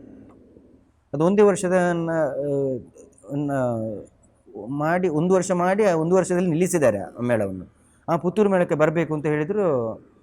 ಅಲ್ಲಿ ಸೇರ್ಪಡೆಗೊಂಡೆ. ಪುತ್ತೂರು ಮೇಳದಲ್ಲಿ 1 ವರ್ಷ ಸಾಲಿಗ್ರಾಮ ಬಿಡಬೇಕಾದ್ರೆ ಅಲ್ಲಿಂದ ಏನು ಹೇಳಿಲ್ಲ ಅವರು, ಹೇಳಿದ್ದಾರೆ. ತುಂಬ ಒತ್ತಾಯ ಮಾಡಿದ್ದಾರೆ. ಕಿಶನ್ ಹೆಗ್ಡೆ ಅವರು ತುಂಬ ಒತ್ತಾಯ ಮಾಡಿದ್ದಾರೆ, ನೀನು ಬೆಂಗಳೂರು ತಿರುಗಾಟಕ್ಕಾದರೂ ನೀನು ಬರಬೇಕು, ನಿನ್ನ ಹೆಸರು ಹಾಕಿದ್ದೇನೆ, ಯಾಕಂದರೆ ನೀನು ಮುಖ್ಯ ಪಾತ್ರ ಮಾಡಿದವರಲ್ಲಿ ಯಾರನ್ನು ಮಾಡಿಸೋದು, ಹಾಗೆ ಹೀಗೆಲ್ಲ ಹೇಳಿದರು. ಇಲ್ಲ, ನಾನು ಬರೋದೇ ಇಲ್ಲ ಅಂತ ಹೇಳಿದೆ. ಮತ್ತೆ ನಾನು ಅಲ್ಲಿ ಹೋಗಿ ಬೆಂಗಳೂರಿಗೆ ಹೋದರೆ ಮತ್ತೆ ಮೇಳಕ್ಕೆ ಬರಬೇಕು ಅಂತ ಒತ್ತಡ ಹಾಕ್ತಾರೆ. ನಿಮಗೆ ಕಷ್ಟ ಆಗಲಿಲ್ಲ ಬಡಗಿ ಹೋಗಿ? ಇಲ್ಲ, ಕಷ್ಟ ಆಗದೇ ಇರುವುದಕ್ಕೆ ಕಾರಣ ಎಂತ ಅಂದರೆ ಅಲ್ಲಿಯ ಹಿಮ್ಮೇಳದವರು ಈ ನಾವು ತೆಂಕಿನಿಂದ ಯಾರು ಕಲಾವಿದರು ಹೋಗಿದ್ದೇವೆಯೋ ಅವ್ರನ್ನ ಅಷ್ಟು ಸುಧಾರಿಸಿಕೊಂಡು ಹೋಗುವಂತಹ ಗುಣ ಉಂಟು ಅವರಿಗೆ.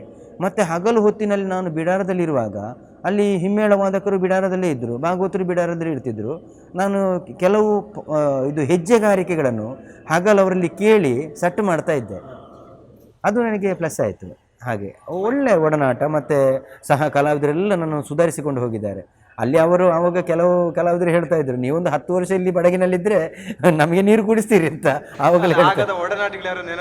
ಅಯ್ಯೋ, ಅವರು ದೊಡ್ಡ ಬಳ್ಕೂರು ಕೃಷ್ಣಯ್ಯಾಜಿಯವರು, ವಾಸುದೇವ ಸಾಮುಗರು, ಸಿದ್ಧಘಟ್ಟ ವಿಶ್ವನಾಥ್ ಶೆಟ್ಟರು, ಕೆದಿಲ ಜಯರಾಮ್ ಭಟ್ರು, ಮಂಕಿ ಈಶ್ವರ ನಾಯಕರು, ಮತ್ತು ಉಪ್ಪುಂದ ಗಣೇಶಣ್ಣ, ಹಲವು ಕಲಾವಿದರು. ಭಾಗವತರು ನಮ್ಮ ಶಬರಾಯರು, ಮತ್ತು ಶ್ರೀಧರ ಹೆಬ್ಬಾರರು, ಶ್ರೀಧರ ಭಟ್ ಕತ್ಗಾಲ್, ಹೊಸಂಗಡಿ ರವೀಂದ್ರ ಶೆಟ್ಟಿ, ಮತ್ತು ಹಿಮ್ಮೇಳ ಮದ್ದಳೆಗಾರರು ಕೋಟ ಶಿವಾನಂದ ಚೆಂಡವಾದಕರು. ಹೌದೌದು. ಮತ್ತು ಮದ್ದಳೆಗಾರರು ಕೆ ಪರಮೇಶ್ವರ ಭಂಡಾರಿಯವರು. ಹೀಗೆ ದೊಡ್ಡ ದೊಡ್ಡ ಕಲಾವಿದರು. ತಿರುಗಾಟ ನೆಮ್ಮದಿಯಾಗಿದೆ ಅಲ್ಲಿ. ಮತ್ತು ಪುತ್ತೂರು ಮೇಳ ನಿಲ್ಲಿಸಿದರು. ಪುತ್ತೂರು ಮೇಳದ ಅರ್ಧ ತಿರುಗಾಟ ಆಗ್ತಾ ಇರುವಾಗಲೇ ಅವರು ಮೇಳ ನಿಲ್ಲಿಸ್ತಾರೆ ಅಂತ ಗೊತ್ತಿತ್ತು ನಮಗೆ. ಮುಂದಿನ ವರ್ಷ ಏನು ಅಂತ ಯೋಚನೆ ಮಾಡುವಾಗಲೇ ಶಾಂಭಟ್ರು ಮತ್ತು ಎಡನೀರು ಸ್ವಾಮಿಗಳು ಇಬ್ಬರು ಸೇರಿ ಎಡನೀರು ಮೇಳ ಮಾಡುವುದು ಅಂತ ತೀರ್ಮಾನ ಮಾಡಿದರು. ಎಡನೀರು ಮೇಳ ಮಾಡಬೇಕಿದ್ರೆ ಅದು ದೊಡ್ಡ ಸಟ್ಟು ಮಾಡಬೇಕು ಅಂತ ಅವರ ಸಂಕಲ್ಪ ಇತ್ತು. ಹಾಗಾಗಿ ಸ್ವಾಮೀಜಿಯವರಲ್ಲಿಗೆ ನಾನು ಮೊದಲು ಹೋಗ್ತಾ ಇದ್ದೆ. ಅಲ್ಲಿ ಮಳೆಗಾಲದಲ್ಲಿ ಯಕ್ಷೋತ್ಸವ ಆಗುವ ಸಂದರ್ಭ ನನ್ನನ್ನು ಶ್ರೀಧರ ಭಂಡಾರಿ ಅವರು ಕರ್ಕೊಂಡು ಹೋಗ್ತಾ ಇದ್ದಾರೆ ಅಲ್ಲಿಗೆ. ಅಲ್ಲಿ ವೇಷ ಮಾಡ್ತಾಯಿದ್ದೆ. ನನ್ನ ವೇಷವನ್ನು ನೋಡಿದ್ದಾರೆ ಸ್ವಾಮಿಗಳು. ಹಾಗೆ ನನ್ನನ್ನು ಸ್ವಾಮಿಗಳು ಮಾತಾಡಿಸಿದರು, ನೀನು ಮೇಳಕ್ಕೆ ಬರಬೇಕು ಅಂತ. ಅದು ಯಾಕೆ ಮಾತಾಡಿಸಿದೆ ಅಂದರೆ, ಶಾಂಭಟ್ರು ದಿವಾಕರನನ್ನು ಮಾತಾಡಿಸಿದರು, ಅವನ ಊರಿನವ. ದಿವಾಕರನಿಗೊಂದು ಜೊತೆ ಆಗಬೇಕಲ್ಲ, ಅದು ನಾವೇ ಸರಿ ಅಂತ ಹೇಳಿ ಅದೊಂದು ಜೊತೆ ಮಾಡಿದೆ ಅಲ್ಲಿ. ಅಂದರೆ ಚಂಡಮುಂಡರು ಮಾಡಲಿಕ್ಕೆ, ಕುಶಲ ಅವರು ಮಾಡಲಿಕ್ಕೆ, ಹೀಗೆಲ್ಲ ಜೊತೆಗಾರರು ಸರಿ ಇರಬೇಕು ಎನ್ನುವ ಕಾರಣಕ್ಕಾಗಿ ನನ್ನನ್ನು ಸ್ವಾಮಿಗಳು ಮಾತಾಡಿಸಿದರು. ಅಲ್ಲಿ ಎಡನೀರು ಮೇಳಕ್ಕೆ ಹೋದ ಮೇಲೆ ನನ್ನ ಜೀವನಕ್ಕೊಂದು ತಿರುವು ಸಿಕ್ಕಿತು ಅಂತ ಆಲೋಚನೆ ಮಾಡಿದ್ದೇನೆ ನಾನು. ಯಾಕಂದರೆ ಹೌದು, ದೇವರ ದಯ. ಮತ್ತು ಅಲ್ಲಿ ಆ ಗೋಪಾಲಕೃಷ್ಣ ಸ್ವಾಮಿಯ ಸನ್ನಿಧಿಯಲ್ಲಿ ಯಾರೆಲ್ಲ ಸೇವೆ ಮಾಡ್ತಾರೋ ಭಕ್ತಿಪೂರ್ವಕವಾಗಿ, ಅವರು ಹೆಸರನ್ನು ಖಂಡಿತ ಪಡೀತಾರೆ. ಆ ಮೇಳದಲ್ಲಿ 4 ವರ್ಷ ನಿರಂತರವಾಗಿ ತಿರುಗಾಟ ಮಾಡಿದೆ. ಎಲ್ಲ ರೀತಿಯ ಪಾತ್ರಗಳನ್ನು ಮಾಡಿಸಿದರು. ಹಾಗೆ ಅಲ್ಲಿಂದ ಮತ್ತೆ ನನಗೆ ಈ ಪೌರಾಣಿಕ ಪ್ರಸಂಗಗಳಲ್ಲಿಯೂ ಹೆಸರು ಬರಲಿಕ್ಕೆ ಕಾರಣ ಆಯಿತು. ಎಡನೀರು ಮೇಳದ ಆಟ 1-2 ಸಲ ಧರ್ಮಸ್ಥಳ ಕ್ಷೇತ್ರದಲ್ಲಿ ಆಯಿತು. ಆ ಕ್ಷೇತ್ರದಲ್ಲಿ ಆಗೋ ಸಂದರ್ಭ ನನ್ನ 1-2 ಪಾತ್ರಗಳನ್ನು ಪೂಜ್ಯ ಕಾವಂದರು ನೋಡಿದರು. ಅವರಿಗೆ ಭಾಳ ಇಷ್ಟ ಆಯಿತು. ಹಾಗಾಗಿ ನನ್ನನ್ನು ಮೇಳಕ್ಕೆ ಮಾಡಿಕೊಳ್ಬೇಕೆನ್ನುವಂಥ ಸಂಕಲ್ಪ ಮಾಡಿದರು ಅವರು. ಇಲ್ಲಿ ಎಡನೀರು ಮೇಳ ನಿಲ್ಲಿಸುವುದು ಅಂತ ತೀರ್ಮಾನ ಮಾಡಿದರು ಸ್ವಾಮಿಗಳು. ಆಗ ಆ ಕೂಡಲೇ ನನಗೆ ಕರೆ ಬಂತು ಧರ್ಮಸ್ಥಳದಿಂದ ಬರಬೇಕು ಅಂತ. ಅಲ್ಲಿ ಹೋಗಿ ಸೇರ್ಪಡೆಗೊಂಡೆ. ಧರ್ಮಸ್ಥಳಕ್ಕೆ ಸೇರಿ 14 ವರ್ಷಗಳ ತಿರುಗಾಟವನ್ನು ಪೂರೈಸಿದ್ದೇನೆ ನಾನೀಗ. ಒಟ್ಟು ಯಕ್ಷರಂಗದಲ್ಲಿ ನಾನು 15ನೇ ವರ್ಷದಲ್ಲಿ ಸೇರಿದವ. ಈಗ ನನಗೆ 46 ವರ್ಷ ಕಳೆಯಿತು. 31 ವರ್ಷಗಳ ತಿರುಗಾಟವನ್ನು ಪೂರೈಸಿದ್ದೇನೆ.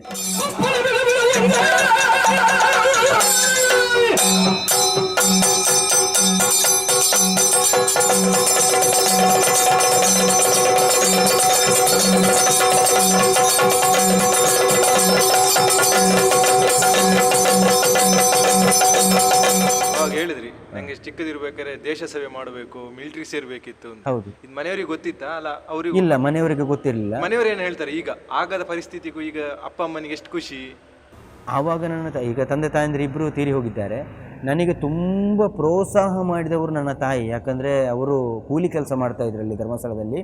ಅವರು ನನಗೆ ವಾರ ವಾರ ಖರ್ಚಿಗೆ ಕೊಡೋದು ಇದೆಲ್ಲ ಮಾಡ್ತಾ ಇದ್ದವುದು. ಮತ್ತು ವಾರಕ್ಕೊಮ್ಮೆ ಬಂದು ಅಲ್ಲಿ ನನಗೆ ಮಾತಾಡಿ, ಅಂದರೆ ಅಲ್ಲಿದ್ದರೂ ಕೂಡ ನಮಗೆ ಮನೆಗೆ ಹೋಗಲಿಕ್ಕೆ ಅವಕಾಶ ಇಲ್ಲ. 4.5 ತಿಂಗಳು ಅಲ್ಲಿ ತರಬೇತಿ ಪಡೆಯುವಾಗ ಒಮ್ಮೆ ನಮ್ಮನ್ನು ಮನೆಗೆ ಹೋಗಲಿಕ್ಕೆ ಬಿಡ್ತಾರೆ, ದೀಪಾವಳಿ ಸಮಯದಲ್ಲಿ. ಅದಕ್ಕಿಂತ ಮೊದಲು ತಂದೆ ತಾಯಂದಿರೇ ಬಂದು ನಮ್ಮಲ್ಲಿ ಮಾತಾಡಿಸಬೇಕು, ಅಲ್ಲಿಗೆ ಬಂದು ಹಾಗೆ ಮಾತಾಡಿಸ್ತಾ ಇದ್ದರು.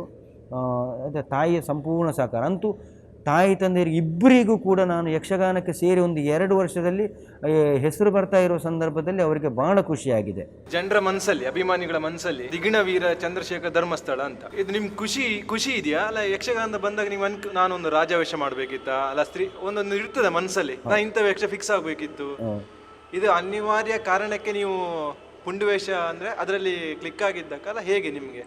ಈ ಯಕ್ಷಗಾನದಲ್ಲಿ ಇದು ಪ್ರಥಮದಲ್ಲಿ ನಾವೊಂದು 4-5 ವರ್ಷದ ತಿರುಗಾಟ ಮಾಡುವಾಗ ನಮಗೆ ಯಾವ ಪಾತ್ರಗಳಂತೂ ಇರುವುದಿಲ್ಲ, ಅವರು ಕೊಟ್ಟ ಪಾತ್ರಗಳನ್ನು ಮಾಡಬೇಕಾಗ್ತದೆ. ನಾನು ಪ್ರಥಮದಲ್ಲಿ ಶ್ರೀವೇಷವೇ ಹೆಚ್ಚಾಗಿ ಮಾಡಿದ್ದು. ಈಗ ಕರ್ನಾಟಕ ಮೇಳದಲ್ಲಿ ಇರುವಾಗಲೂ ಶ್ರೀವೇಷವೇ. ಈಗ ಸಂಜಯ್ ಕುಮಾರ ರಜೆಗೆ ಶ್ರೀವೇಷ ಯಾರು ಮಾಡೋದು ಅಂತೇಳಿ ಅಮ್ಮಣ್ಣರು ಸೂಚಿಸುವುದು ನನ್ನಲ್ಲಿ, ನೀನು ಮಾಡಬೇಕು, ನೀನು ಸಮರ್ಥ ಮಾಡು ಅಂತ ಹೀಗೆ. ಆದರೆ ನನಗೆ ಆವಾಗಲೇ ಇಷ್ಟ ಇದ್ದದ್ದು ಪುಂಡುವೇಷದ ಬಗ್ಗೆ. ಹೌದು ಸ್ಟಾರ್ಟಿಂಗ್ ಅದರಲ್ಲಿ ಅಂದರೆ ನನಗೆ ಏನಿದ್ರು ಹೋಗಿ ಒಂದು 10-50 ಹಾರಬೇಕು, ಹಾಗೆ ನನ್ನ ಮನೋಧರ್ಮ ಹಾಗೆ. ಮತ್ತು ನಾವು ಪ್ರಾಯ ಒಂದು ಹಂತಕ್ಕೆ ಬರುವಾಗ ಒಂದು ರೀತಿಯ ಪಾತ್ರಗಳನ್ನೇ ಮಾಡಲಿಕ್ಕೆ ನಾವು ತಯಾರಾಗಿರಬೇಕು. ಈಗ ಒಬ್ಬ ಪುಂಡುವೇಷದಲ್ಲಿ ಇಷ್ಟ ಇದ್ದವ ಪುಂಡುವೇಷವನ್ನೇ ಮಾಡುವುದಕ್ಕೆ ತೊಡಗ್ತಾನೆ, ಮತ್ತು ಶ್ರೀವೇಷ ಒಂದೊಂದು ಲೈನ್ ಹಿಡಿತಾರೆ. ನಾನಂತೂ ಪುಂಡುವೇಷವನ್ನೇ ಇಷ್ಟಪಟ್ಟದ್ದು. ಅದಕ್ಕೆ ಪೂರಕವಾಗಿ ನನಗೆ ಪುಂಡುವೇಷಗಳಲ್ಲಿ ಹೆಸರು ಬಂತು ಪುಣ್ಯಕ್ಕೆ. ಯಾಕಂದರೆ ಪುಂಡುವೇಷವನ್ನು ಆಯ್ಕೆ ಮಾಡಲಿಕ್ಕೂ ಕಾರಣ ಉಂಟು. ಪುಂಡುವೇಷ ಮಾಡಿದಂತಹ ವ್ಯಕ್ತಿ ಕ್ರಮೇಣ ಪ್ರಾಯ ಆದಂತಹ ಸಂದರ್ಭ ಮತ್ತೆ ಕಿರೀಟ ವೇಷಗಳಿಗೆ ಕನ್ವರ್ಟ್ ಆಗ್ತಾನೆ. ಈಗ ನಾವು ಹಿಂದಿನ ಕಲಾವಿದರನ್ನು ನಾವು ನೋಡ್ತೇವೆ ಹೆಚ್ಚಾಗಿ. ಈಗ ಹೊಸ ಹಿತ್ತಲು ಮಾಲಿಂಗ ಭಟ್ ಅವರು ಮೊದಲು ಪುಂಡುವೇಷವೇ ಮಾಡ್ತಾ ಇದ್ದಂತೆ. ಶಿವರಾಮ್ ಜೋಗಿಗಳು, ಶ್ರೀಧರ ಭಂಡಾರಿ ಬಿಡಿ, ಅದೊಂದು ಅನರ್ಘ್ಯ ರತ್ನ. ಅದು ಅವರ ಇದು ಎತ್ತರಕ್ಕೆ ಏರಲಿಕ್ಕೆ ಇನ್ನೂ ಹುಟ್ಟಿ ಬರಲಿಕ್ಕೂ ಇಲ್ಲ, ಹುಟ್ಟಿದವರಲ್ಲಿ ಇಲ್ಲ. ಅದು 75 ವರ್ಷದವರೆಗೂ ಪುಂಡುವೇಷವೇ ಮಾಡ್ತಾ ಇದ್ದದ್ದು. ಅದೊಂದು ನಾವೆಲ್ಲ ಯಕ್ಷಗಾನಕ್ಕೆ ಬಂದದ್ದು, ಅವರು ಯಕ್ಷಗಾನಕ್ಕಾಗಿ ಹುಟ್ಟಿದ್ದವರು ಖಂಡಿತ. ಸುಣ್ಣಂಬಳದವರು, ಗೋವಿಂದ ಭಟ್ರು, ಇಂಥ ಕಲಾವಿದರೆಲ್ಲ ಇದು ಪುಂಡುವೇಷದಿಂದ ಕಿರೀಟ ವೇಷಕ್ಕೆ ಬಡ್ತಿ ಹೊಂದುವುದು ಅಂತ ಲೆಕ್ಕ. ಮತ್ತು ಶ್ರೀವೇಷ ಮಾಡಿಕೊಂಡಿದ್ರೆ ಮತ್ತೆ ಪ್ರಾಯ ಆದಾಗ ಮತ್ತೆ ಶ್ರೀವೇಷ ಮಾಡಿದವರಿಗೆ ಬೇರೆ ಎಂಥ ಪಾತ್ರಗಳನ್ನು ಮಾಡಲಿಕ್ಕೆ ಆಗುವುದಿಲ್ಲ. ನೀವು ರೀಸೆಂಟ್ಲಿ ಒಂದು 4-5 ವರ್ಷದ ಹಿಂದೆ ಒಂದು ಸ್ತ್ರೀವೇಷ ಮಾಲಿನಿ ಮಾಡಿದ್ರಿ, ನೆನಪುಂಟಾ? ಮಾಡಿದೆ, ಸುರತ್ಕಲಲ್ಲಿ. ಹೇಗೆ ಅದರದ್ದು? ಯಕ್ಷಾಭಿಮಾನಿ ಬಳಗ ಸುರತ್ಕಲ್ ಅಂತ. ಅದವರ ಕೇಳಿಕೆಯ ಮೇರೆಗೆ ನಾನು ಮಾಡ್ತೇನೆ ಅಂತ ಒಪ್ಪಿಕೊಂಡದ್ದು. ಅವರು ಕೇಳಿದರು, ನೀವು ದೇವಿ ಮಹಾತ್ಮೆಯಲ್ಲಿ ಯಾವ ಪಾತ್ರಗಳನ್ನೆಲ್ಲ ಮಾಡಿದ್ದೀರಿ ಅಂತ ಕೇಳಿದರು. ನಾನು ಹೇಳಿದೆ, ಎಲ್ಲ ಪಾತ್ರಗಳನ್ನು ಮಾಡಿದ್ದೇನೆ. ನಾನು ಬ್ರಹ್ಮ ಮಾಡಿದ್ದೇನೆ, ವಿಷ್ಣು ಮಾಡಿದ್ದೇನೆ, ಮತ್ತು ಈಶ್ವರ ಮಾಡಿದ್ದೇನೆ, ಆದಿಮಾಯೆ, ಮತ್ತು ದೇವಿ ಮಾಡಿದ್ದೇನೆ, ಮಹಿಷಾಸುರ ಮಾಡಿದ್ದೇನೆ, ಶುಂಭ ಮಾಡಿದ್ದೇನೆ, ಎಲ್ಲ ಪಾತ್ರಗಳನ್ನು ಮಾಡಿದ್ದೇನೆ. ಹಾಸ್ಯ ಪಾತ್ರಗಳನ್ನೊಂದು ಬಿಟ್ಟು ಉಳಿದ ಎಲ್ಲ ಸಾಧಾರಣ ಹೆಚ್ಚಿನ ಪಾತ್ರಗಳನ್ನು ಮಾಡಿದ್ದೇನೆ. ಹಾಗೆ ನೀವು ಮಾಡದೇ ಇರುವ ಪಾತ್ರ ಒಂದು ಮಾಲಿನಿ ಮಾಡಿದ್ದೀರಾ ಅಂತ ಕೇಳಿದರು. ಇಲ್ಲ ಅಂತ ಹೇಳಿದೆ. ಹಾಗಿದ್ರೆ ಈಗ ಒಂದು ವಿಶೇಷ ಆಕರ್ಷಣೆ. ನಾನು ಹೇಳಿದೆ ಶ್ರೀವೇಷ ಬಿಟ್ಟು ಕೆಲವು ವರ್ಷ ಆಯಿತು. ನಾನು ಧರ್ಮಸ್ಥಳ ಮೇಳಕ್ಕೆ ಸೇರುವಾಗಲೂ ಶ್ರೀವೇಷ ಮಾಡಿದ್ದೇನೆ. ಒಂದು 2 ವರ್ಷ ಶ್ರೀವೇಷ ಮಾಡಿದ್ದೇನೆ. ಅಂದರೆ ಕಚ್ಚೆ ಶ್ರೀವೇಷ, ಇದು ದ್ರೌಪದಿ ಪ್ರತಾಪದ್ದು ದ್ರೌಪದಿ, ಮತ್ತು ಸ್ವಯಂ ಕಚ್ಚೆ ವೇಷಗಳೆಲ್ಲ ಮಾಡಿಸಿದ್ದಾರೆ. ಮತ್ತು ಭಾಗವತರಲ್ಲಿ ಹೇಳಿದೆ, ನಾನು ಶ್ರೀವೇಷ ಮಾಡೋದಿಲ್ಲ, ಅದೊಂದು ಅಷ್ಟು ಇಷ್ಟ ಇಲ್ಲ ನನಗೆ ಅಂತ. ಹಾಗೆ ನಾನು ಇವರಲ್ಲಿ ಹೇಳಿದೆ, ಇಲ್ಲ ನೀವು ಮಾಡಲೇಬೇಕು ಅಂತ. ಅಲ್ಲಿ ಎಲ್ಲ ವಿಶೇಷ ಆಕರ್ಷಣೆ. ಸರಿ, ಹಾಸ್ಯದವರು ಪುಂಡುವೇಷ ಮಾಡೋದು ಹೀಗೆಲ್ಲ ಆಯಿತು ಅಂತ ಒಪ್ಪಿಕೊಂಡೆ. ಅದು ಭಾಳ ಸಂತೋಷ ಆಗಿದೆ ಅವತ್ತು. ಹೌದು, ಪಾತ್ರಕ್ಕೆ ಅಷ್ಟು ನ್ಯಾಯ ಕೊಡಲಿಕ್ಕೆ ಆಗಿದೆ ಇಲ್ಲವೋ ಗೊತ್ತಿಲ್ಲ, ಅಂತೂ ಹೌದು ಒಪ್ಪಿಕೊಂಡಿದ್ದಾರೆ. ಅಂದರೆ ಅದು ಒಂದು ವಿಶೇಷ ಆಕರ್ಷಣೆ ಅಲ್ವಾ, ಅದನ್ನು ಸ್ವೀಕರಿಸ್ತಾರೆ ಜನರು.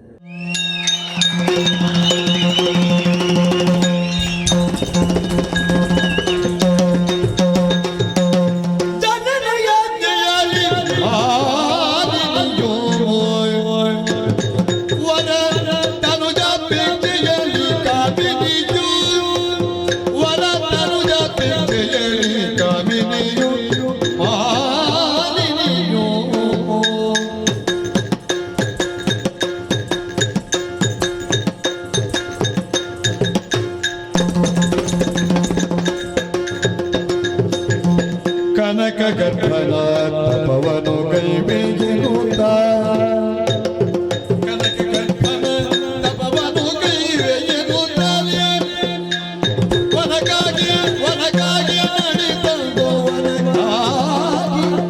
ನಡೆತಂದು ಮನದಿಯೋ ಚಿತಿದನು.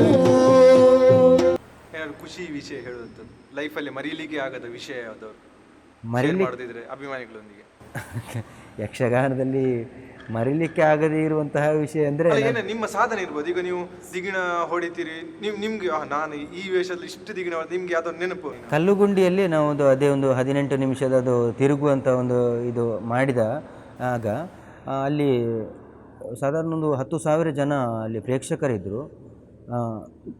ನಾವೇನಲ್ಲಿ ಪೂರ್ವ ತಯಾರಿ ಮಾಡಿಕೊಂಡು ಹೋದದ್ದಲ್ಲ ರಂಗಕ್ಕೆ, ನಾನು ಮತ್ತು ದಿವಾಕರ ಇಬ್ಬರು ರಂಗಸ್ಥಳದಲ್ಲಿ ಮುಖಾಮುಖಿ ಆಗಿದ್ದಾಗ ಏನೋ ಒಂದು ಅಲ್ಲಿ ಅನಿರೀಕ್ಷಿತ ಒಂದು ಅಂಥದ್ದೊಂದು ಘಟನೆ ನಡೆದು ಹೋಯಿತು. ಆದರೆ ಆ ಕಾರಣದಿಂದ ನಮಗೆ ಅಲ್ಲಿ ನಾವು ಕೆಲಸ ಮಾಡ್ತಾ ಇರುವಾಗ ಅಷ್ಟೂ ಪ್ರೇಕ್ಷಕರು ಎದ್ದು ನಿಂತು ಚಪ್ಪಾಳೆ ಬಡಿದಿದ್ದಾರೆ.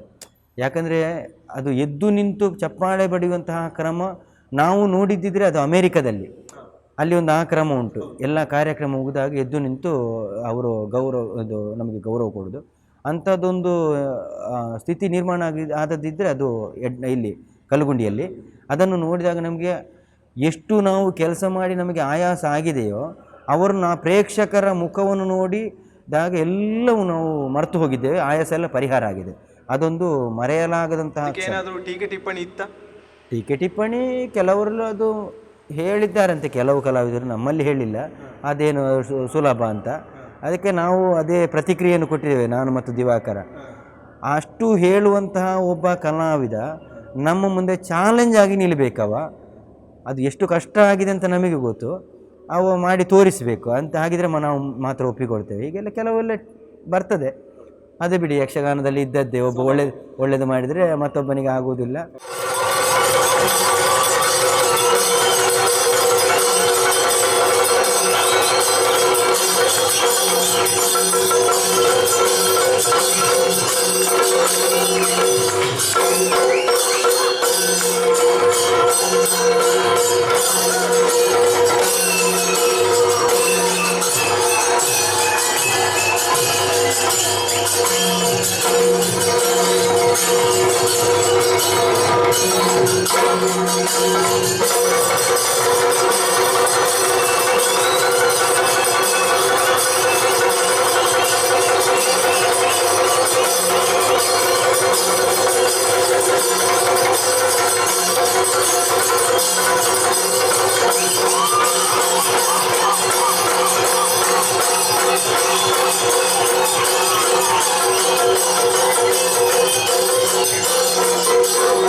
ಬೇರೆ ವೇಷ ಕಂಪೇರ್ ಮಾಡಿದಾಗ ಪುಂಡು ವೇಷಕ್ಕೆ ಸ್ವಲ್ಪ ಸ್ಟೆಮಿನಾ ಜಾಸ್ತಿ, ಶಕ್ತಿ ಜಾಸ್ತಿ ಬೇಕು. ನಿಮ್ಗೊಂದು ಮನಸ್ಸಲ್ಲಿ ಹೇಗೆ ನೀವು ಅದ್ರ ಮೊದಲು ಹೇಗೆ ಪ್ರಿಪೇರ್ ಆಗ್ತೀರಿ ಅಂತ? ಅದಕ್ಕೆ ಒಂದು ಕೆಲಸ ಮಾಡಿ ಮಾಡಿ ಮಾಡಿಯೇ ನಮ್ಮಲ್ಲಿ ಶಕ್ತಿ ಉತ್ಪತ್ತಿ ಆಗ್ತದೆ ಒಂದು.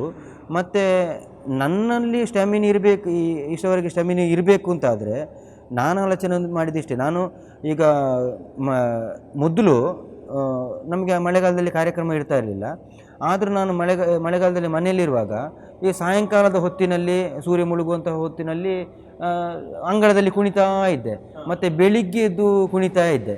ಹೀಗೆಲ್ಲ ಮಾಡ್ತೀರಿ ನೀವು? ಪ್ರಾಕ್ಟೀಸ್ ಮಾಡ್ತಾ ಇದ್ದೆ. ರಂಗದಲ್ಲಿ ಅಲ್ಲದೆ ಮನೆಯಲ್ಲಿ ಹೌದು, ಮನೆಯಲ್ಲಿ ಪ್ರಾಕ್ಟೀಸ್ ಮಾಡ್ತಾ ಇದ್ದೆ.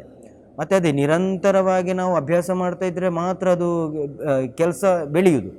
ನಮಗೆ ಸರಿಯಾದಂತಹ ಪ್ರತಿಸ್ಪರ್ಧಿ ರಂಗದಲ್ಲಿ ಎದುರಾದಾಗ ನಮ್ಮಲ್ಲಿ ಹೆಚ್ಚು ಶಕ್ತಿ ಉತ್ಪತ್ತಿ ಆಗ್ತದೆ. ತುಂಬಾ ಇಷ್ಟಪಡು ಎಲ್ಲ ಪಾತ್ರ ಇಷ್ಟಪಡ್ತೀರಿ? ನನಗೆ ಯಕ್ಷಗಾನದಲ್ಲಿ ಯಾವುದೇ ಪುಂಡು ವೇಷಗಳು ಬಂದರೂ ಕೂಡ ಅದು ನಾನು ಸಂತೋಷ ಪಡ್ತೇನೆ. ಹೆಚ್ಚಿನ ಸಂತೋಷ ಅಂದರೆ ಅಭಿಮನ್ಯು ಮತ್ತು ಸುದರ್ಶನ, ರಕ್ತರಾತ್ರಿ ಅಶ್ವತ್ಥಾಮ, ಈ ಚಂಡಮುಂಡರು ಇಂತಹ ಪಾತ್ರಗಳು ಬಂದಾಗ ತುಂಬ ಸಂತೋಷ. ರಕ್ತರಾತ್ರಿ ಅಶ್ವತ್ಥಾಮನಿಗೆ ತೆಂಕುತಿಟ್ಟಿಲ್ಲ ನೀವೇ ಒಂದು ಹೊಸ ವಿಭಿನ್ನ ಒಂದು ರೂಪ ಕೊಟ್ಟದ್ದು ಅಂತ ಅನ್ಕೋತೀನಿ ನಾನು. ಅಂದ್ರೆ ಸ್ವಲ್ಪ ಹೊಸ ಸ್ಟೈಲು ಏನೋ ಒಂದು ಇದು ಇವರು ದಿವಾಕರನ್ ಹೇಳ್ತಾ ಇದ್ರು ಹಿಂದೆ ಅದು ಸೋಗು ಹಾಕೋದು, ಅದ್ರ ಬಗ್ಗೆ ಒಂದು ಸ್ವಲ್ಪ. ಅದು ಸೋಗು ಹಾಕುವ ಕ್ರಮ ನಾನೇ ಮಾಡಿದ್ದು. ಅಂದರೆ ನಾನು ಬಡಗಿನಲ್ಲಿ ಹೆಚ್ಚಿನ ಇದು ಕೇದಗ ಮುಂದೆಲೆ ವೇಷಗಳಿಗೆಲ್ಲ ಸೋಗು ಹಾಕ್ತಾರೆ. ಅದು ಇಲ್ಲಿ ಮಾಡಿದ್ರು ಅದು ಚಂದ ಕಾಣ್ಬೋದು ಅಂತ ಹೇಳಿ ಅದನ್ನು ನಾನು ಮಾಡಿದ್ದು. ಮತ್ತು ರಕ್ತರಾತ್ರಿ ಅಶ್ವತ್ಥಾಮ ಅದು ನಾನು ಮಾಡಿದ್ರು ಒಂದೇ, ದಿವಾಕರ ಮಾಡಿದ್ರು ಒಂದೇ, ನಾವು ಅದು ಸಮಾನವಾಗಿ, ಯಾಕಂದರೆ ಅದು ವ್ಯತ್ಯಾಸ ಇಲ್ಲ. ನಾನು ಮಾಡಿದ್ದು ಒಂದೇ ರೀತಿ, ಅವು ಮಾಡಿದ್ರು ಒಂದೇ ರೀತಿ, ಒಂದೇ ರೀತಿ ಕೆಲಸ ಮಾಡುವವರು. ಒಬ್ಬೊಬ್ಬರದ್ದು ಒಂದೊಂದು ರೀತಿಯ ಒಂದು ಕ್ರಮ ಇರ್ತದೆ. ಈಗ ಅಮ್ಮುಂಜೆ ಮೋಹನ ಅವ ಬೇರೆ ಟೈಪಲ್ಲಿ ಮಾಡ್ತಾರೆ, ಯಾಕಂದರೆ ಅವರು ಗುಂಡಿ ಮಜಲು ಗೋಪಾಲ ಭಟ್ರ ಸ್ವಲ್ಪ ಇದು ಅನುಕರಣೆ, ಹೀಗೆ ಬೇರೆ ಬೇರೆ ಕ್ರಮದಲ್ಲಿ.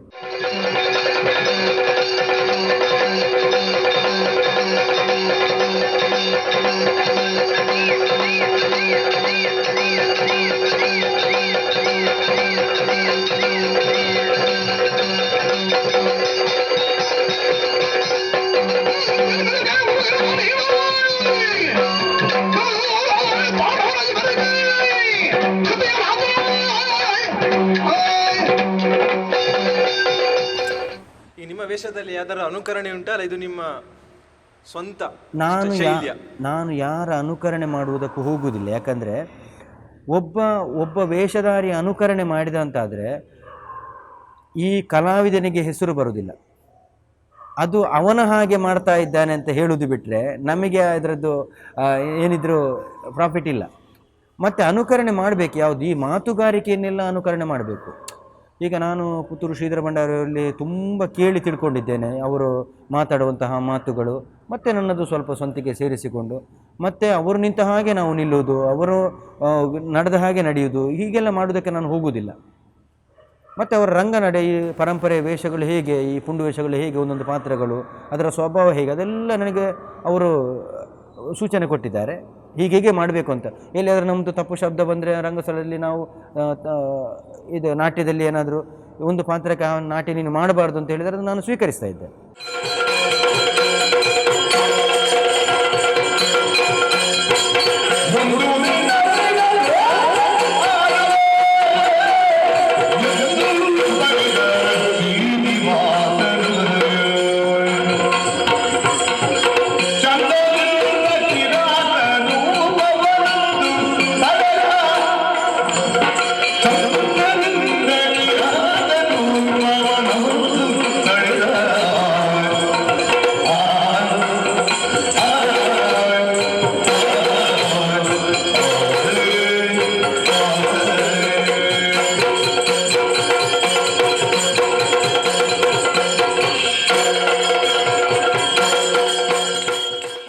ನಾನು ಆರಂಭದಲ್ಲಿ ವಿದೇಶ ಪ್ರವಾಸ ಕೈಗೊಂಡದ್ದು 2008ರಲ್ಲಿ.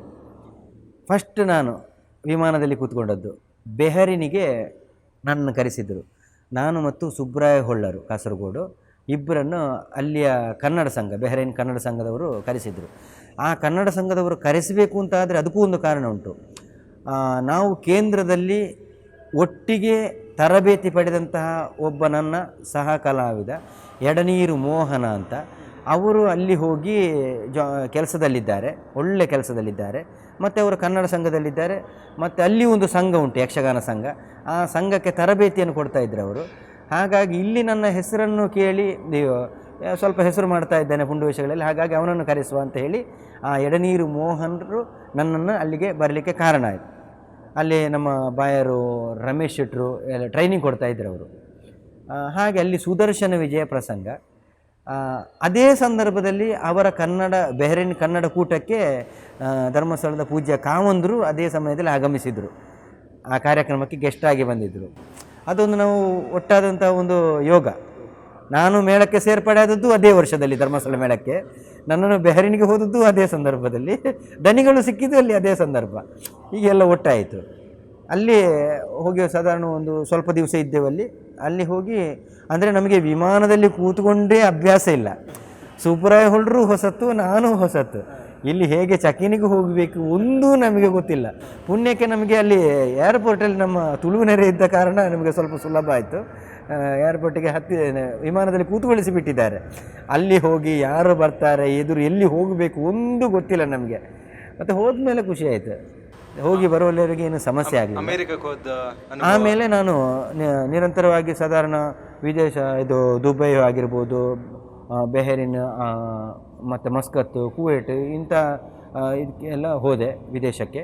ಆಮೇಲೆ ಅಮೇರಿಕಕ್ಕೆ ಪ್ರಥಮ ಬಾರಿ ನನ್ನನ್ನು ಕರ್ಕೊಂಡು ಹೋದವರು ನನ್ನ ಗುರುಗಳ ಮಗಳು, ಯಕ್ಷ ಮಂಜೂಷ ತಂಡದ ನಿರ್ದೇಶಕಿ ವಿದ್ಯಾ ಕೋಳ್ಯೂರ್ರವರು. ಅವರ ತಂಡದಲ್ಲಿ ನಾನು ಹೋಗ್ತಾ ಇದ್ದೆ. ಅಂದರೆ ಈ ಉತ್ತರ ಭಾರತದ ಟೂರಲ್ಲಿ ಹೋಗ್ತಾ ಇದ್ದೆ. ಅವರು ಹಿಂದಿ ಯಕ್ಷಗಾನ ಮಾಡ್ತಾಯಿದ್ದರು.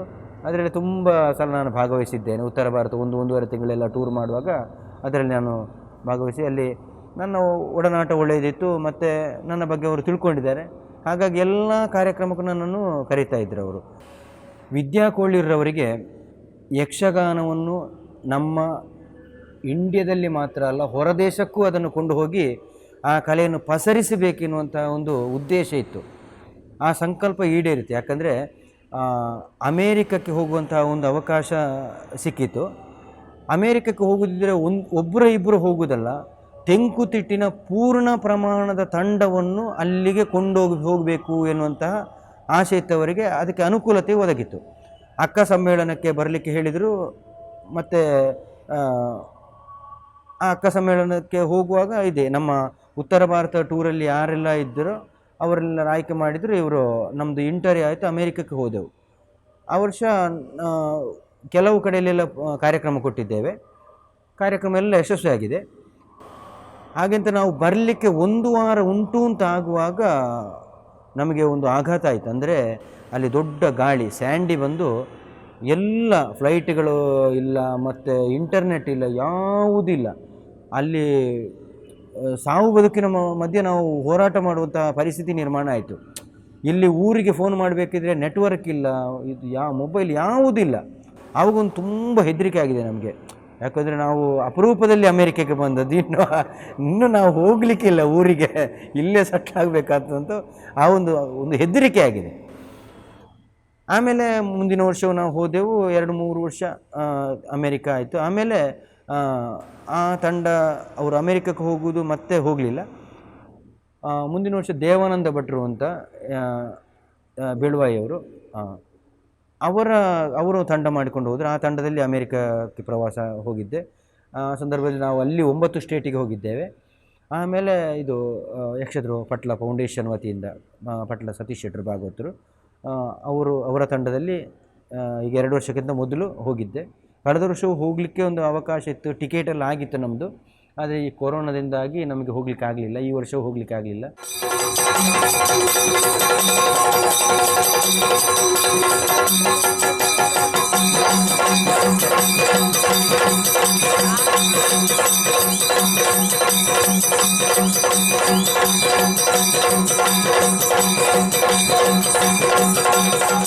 ವರ್ಷದ ಯಕ್ಷಗಾನ ಪಯಣ, ಹಿರಿಯ ಕಲಾವಿದರಂತಲೇ ಹೇಳ್ಬೋದು ನಿಮ್ಮನ್ನು.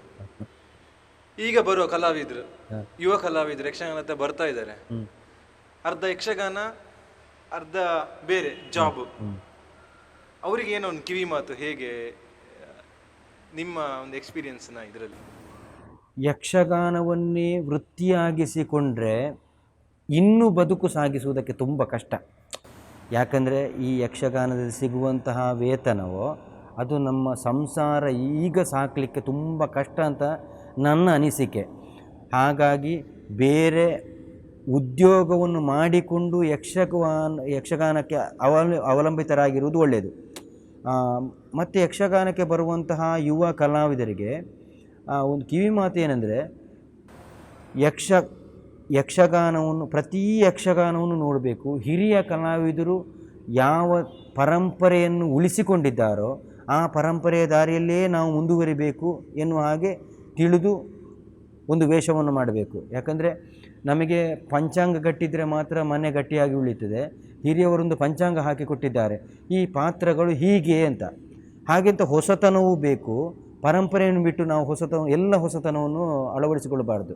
ಪರಂಪರೆ ಜೊತೆ ಹೋಗಿ ಹೊಸತನವನ್ನು ಸೇರಿಸಿಕೊಂಡು ಒಂದು ಪಾತ್ರವನ್ನು ಮಾಡಿದರೆ ಜನರು ಅದನ್ನು ಸ್ವೀಕರಿಸ್ತಾರೆ, ಮತ್ತು ಮುಂದಿನ ಪೀಳಿಗೆಗೂ ಅದು ಹೀಗೆ ಯಕ್ಷಗಾನ ಇತ್ತು ಎನ್ನುವುದನ್ನು ಒಂದು ತಿಳಿಯುವುದಕ್ಕೆ ಸುಲಭ ಸಾಧನವಾಗ್ತದೆ. ನಿಮ್ಮ ಅಂದಾಜಲ್ಲಿ ನೀವು ಒಂದು ಹೈಯೆಸ್ಟ್ ದಿಗ್ಗಿನ ಹೊಡೆದದ್ದು ಎಷ್ಟಿರ್ಬೋದು? ನಾನೊಂದು 160 ದಿಗಿಣ ಹಾಕಿದ್ದೇನೆ. ಪಾತ್ರ ಯಾವುದು ಅಂತ ನೆನಪಿಲ್ಲ, ಸಾಧಾರಣ ಈ ಭಾರ್ಗವ ಎಲ್ಲ ಮಾಡಿ ಇರ್ಬೋದು.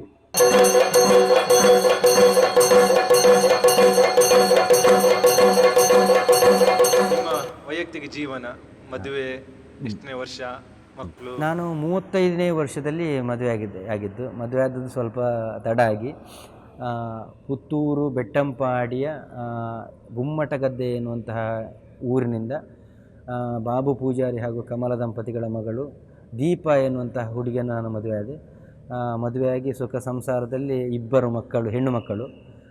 ದೊಡ್ಡವಳು ಚಿಂತನ ಅಂತ 5ನೇ ತರಗತಿಯಲ್ಲಿ ಓದ್ತಾ ಇದ್ದಾಳೆ. ಸಣ್ಣವಳು ವಂಶಿಕಾ ಅಂತ 2nd ಸ್ಟ್ಯಾಂಡರ್ಡಲ್ಲಿ ಓದ್ತಾ ಇದ್ದಾಳೆ. ಸುಖ ಸಂಸಾರ ನಮ್ಮದು, ಸುಖದ ಜೀವನ. ಮತ್ತು ನಮ್ಮನ್ನು ನಂಬಿಕೊಂಡು ಬಂದಂತಹ ನಮ್ಮ ಹೆಂಡತಿ, ಅವರ ಪ್ರೋತ್ಸಾಹ ಸಹಕಾರ ಇದ್ದರೆ ಮಾತ್ರ ನಮ್ಮಲ್ಲಿ ರಂಗದಲ್ಲಿ ದುಡಿಲಿಕ್ಕೂ ಮಾನಸಿಕವಾಗಿ ನೆಮ್ಮದಿಯನ್ನು ಅನುಭವಿಸುವುದಕ್ಕೆ ಸಾಧ್ಯ ಉಂಟು. ಆ ನಿಟ್ಟಿನಲ್ಲಿ ನನ್ನ ಹೆಂಡತಿ ಯಕ್ಷಗಾನ ಪ್ರಿಯಳೇ ಹೌದು. ಈಗ ನಾ ಮದುವೆ ಆಗೋದಕ್ಕಿಂತ ಮೊದಲೇ ಅವಳು ಯಕ್ಷಗಾನ ನೋಡ್ತಾ ಇದ್ದವಳಂತೆ. ಮತ್ತು ಎಷ್ಟೋ ಕ್ಯಾಸೆಟ್ಗಳನ್ನು ಕೊಂಡು ಹೋಗಿ ಟಿ ವಿಗೆ ಹಾಕಿ ಅದನ್ನು ನೋಡುವಂಥ ಒಂದು ಹವ್ಯಾಸ ಇತ್ತಂತೆ ಅವಳಿಗೆ. ನಾನು ಅವರ ಫ್ಯಾಮಿಲಿಯಲ್ಲಿ ಹೇಳ್ತಾ ಇದ್ದೇನಂತೆ, ನಿನಗೆ ಸಿಗುವುದು ಆಟದವನೇ ಸಿಗುವುದು, ಬೇರೆ ಯಾರು ಇಷ್ಟು ಆಟ ನೋಡ್ತೀನಿ ಅಂತ ತಮಾಷೆ ಮಾಡ್ತಾ ಇದ್ರಂತೆ. ಅದಕ್ಕೆ ಪುಣ್ಯಕ್ಕೆ ಯಕ್ಷಗಾನಕ್ಕೆ ಸಿಕ್ಕಿದ್ದು, ಯಕ್ಷಗಾನ ಕಲಾವಿದನೇ ಸಿಕ್ಕಿದ್ದು. ಹಾಗೆ ನೆಮ್ಮದಿ ಉಂಟು, ಅವಳ ಪ್ರೋತ್ಸಾಹ ಉಂಟು. ಒಂದು ವೇಳೆ ನಾನು ಯಕ್ಷಗಾನವನ್ನು ಒಮ್ಮೆ ಬಿಡ್ತೇನೆ ಅಂತ ಹೇಳಿದ್ದೆ, ಆವಾಗ ನೀವು ಯಕ್ಷಗಾನವನ್ನು ಬಿಡುದಿದ್ರೆ ನಾನು ತವರ ಮನೆಗೆ ಎದ್ದು ಹೋಗ್ತೇನೆ ಅಂತ ಹೇಳಿದ್ದೆ. ಹೌದು, ಯಕ್ಷಗಾನ ಬಿಡಬಾರ್ದು. ಈಗ ನೋಡು ಚಂದ್ರಣ್ಣನಿಗೆ ಅವರೇ ಕಾರಣ. ಹಾಗೆ ಪ್ರೋತ್ಸಾಹ ಉಂಟು. ಚಂದ್ರಣ್ಣದ ಯಾವ್ದಾದ್ರು ಕ್ಲಾಸ್ ಇದೆ ಅಂದರೆ ಕಲಿಯೋರಿಗೆ ಯಾರಿಗಾರು ಇದ್ರೆ ಸುಲಭ ಆಗಲಿ ಅಂತ? ನಾನು ಮೊದಲು ಒಂದು 15 ವರ್ಷಕ್ಕಿಂತ ಮೊದಲು ಕ್ಲಾಸ್ ಮಾಡ್ತಾ ಇದ್ದೆ. ಮಕ್ಕಿ ಹೈಸ್ಕೂಲ್ ಮಕ್ಕಳಿಗೆ ಒಂದು 7 ವರ್ಷ ತರಬೇತಿ ಕೊಟ್ಟಿದ್ದೇನೆ. ಆಮೇಲೆ ಕಾರ್ಕಳ ಭುವನೇಂದ್ರ ಕಾಲೇಜಲ್ಲಿ 3 ವರ್ಷ ತರಬೇತಿ ಕೊಟ್ಟಿದ್ದೇನೆ ಕಾಲೇಜು ಮಕ್ಕಳಿಗೆ. ಆಮೇಲೆ ಕ್ಲಾಸ್ ತುಂಬ ಕಡೆಯಲ್ಲಿ ಕ್ಲಾಸ್ ಮಾಡಬೇಕು ಅಂತ ಬೇಡಿಕೆ ಇತ್ತು, ಆದರೆ ಮಾಡಲಿಕ್ಕೆ ನಾನು ಒಪ್ಪಿಕೊಂಡ್ರೆ ಅದೊಂದು ಜವಾಬ್ದಾರಿ. ಆರಂಭಿಸಿದರೆ ಅದನ್ನು ಮುಂದುವರಿಸಬೇಕು. ನನಗೆ ಈಗ ಒಂದು 10-15 ವರ್ಷದಿಂದ ಕಾರ್ಯಕ್ರಮಗಳು, ಮಳೆಗಾಲದಲ್ಲಿ ಬಿಡುವಿಲ್ಲದ ಕಾರ್ಯಕ್ರಮಗಳು. ಹಾಗಾಗಿ ಕ್ಲಾಸ್ ಮಾಡುವುದಕ್ಕೆ ನಾನು ಆ ಕಡೆ ಹೋದರೆ ಮತ್ತು ಈ ಯಕ್ಷಗಾನ ಬಿಡಬೇಕಾಗ್ತದೆ, ಈ ಕಾರ್ಯಕ್ರಮ ಬಿಡಬೇಕಾಗ್ತದೆ. ನಮಗೆ ಸಂಪಾದನೆ ಏನಿದ್ದರೂ ಮಳೆಗಾಲದಲ್ಲಿ ಹೆಚ್ಚು ಸಂಪಾದನೆ, ಹಾಗಾಗಿ ಕ್ಲಾಸ್ ಮಾಡುವುದನ್ನು ನಿಲ್ಲಿಸಿದೆ. ಈಗ ಕಳೆದ ವರ್ಷವೂ ಹಾಗೆ ಕ್ಲಾಸ್ ಮಾಡಬೇಕು ಅಂತ, ನಮ್ಮ ಪರಿಸರದಲ್ಲಿ ಕ್ಲಾಸ್ ಮಾಡಬೇಕು ಅಂತ ಹೇಳಿದರು. ಅದಕ್ಕೂ ಈ ಕೊರೋನಾದಿಂದಾಗಿ ಮಕ್ಕಳು ಬರ್ತಾರೋ ಇಲ್ಲೋ ಅಂತ ಅನುಮಾನ ಇತ್ತು. ಮತ್ತು ಈ ವರ್ಷ ಬೆಸ್ಟ್ ಫೌಂಡೇಶನ್ ಅಂತ ಹೈಕೋರ್ಟ್ ವಕೀಲರು ರಕ್ಷಿತ್ ಶಿವರಾಮ್ ಅಂತ ಬೆಂಗಳೂರಿನಲ್ಲಿ ವರ್ಕ್ ಮಾಡ್ತಾಯಿದ್ದಾರೆ. ಅವರು ಬೆಸ್ಟ್ ಫೌಂಡೇಶನ್ ವತಿಯಿಂದ ಕೆಲವಾರು ಅವರ ಯೋಜನೆಗಳುಂಟು. ಅವರು ಅದರಲ್ಲಿ ಒಂದು ಯಕ್ಷಗಾನ ಮಕ್ಕಳಿಗೆ ಕಲಿಸಿಕೊಡಬೇಕು ಎನ್ನುವಂಥ ಸಂಕಲ್ಪ ಹೊಂದಿದ್ರು. ಹಾಗೆ ಮೊನ್ನೆ ಕ್ಲಾಸ್ ಆರಂಭ ಮಾಡಿದೆ ಅವರ ಮುಖಾಂತರ. ಸಾಧಾರಣ ಒಂದು 48 ಮಕ್ಕಳಿದ್ದಾರೆ. ಪ್ರತಿ ಆದಿತ್ಯವಾರ ತರಬೇತಿ ಕೊಡ್ತಾ ಇದ್ದೇನೆ, ಅದು ಬೆಳ್ತಂಗಡಿಯಲ್ಲಿ. ಹೌದು, ಈಗ 1 ವರ್ಷ ಕ್ಲಾಸ್ ಮಾಡಬೇಕು ಅಂತ ಉಂಟು. ನಿಮ್ಮ ಶ್ರಮದೊಟ್ಟಿಗೆ ಅಭಿಮಾನಿಗಳ ಹಾರೈಕೆ, ಪ್ರೋತ್ಸಾಹ ಬೇಕೇ ಬೇಕು. ನಿಮ್ಮನ್ನು ತುಂಬ ಇಷ್ಟಪಡ್ತಾರೆ ಅಭಿಮಾನಿಗಳು. ಕಲೆಯನ್ನು ಆರಾಧಿಸುವಂತಹ ವರ್ಗ, ಕಲಾವಿದರನ್ನು ಪ್ರೋತ್ಸಾಹಿಸುವಂತಹ ಅಭಿಮಾನಿಗಳು ಬಹಳಷ್ಟು ಮಂದಿಗಳಿದ್ದಾರೆ. ಅದರಲ್ಲಿ ಒಬ್ಬೊಬ್ಬ ಕಲಾವಿದನ ಅಭಿಮಾನಿ ವರ್ಗ ಬೇರೆ ಬೇರೆ ಉಂಟು.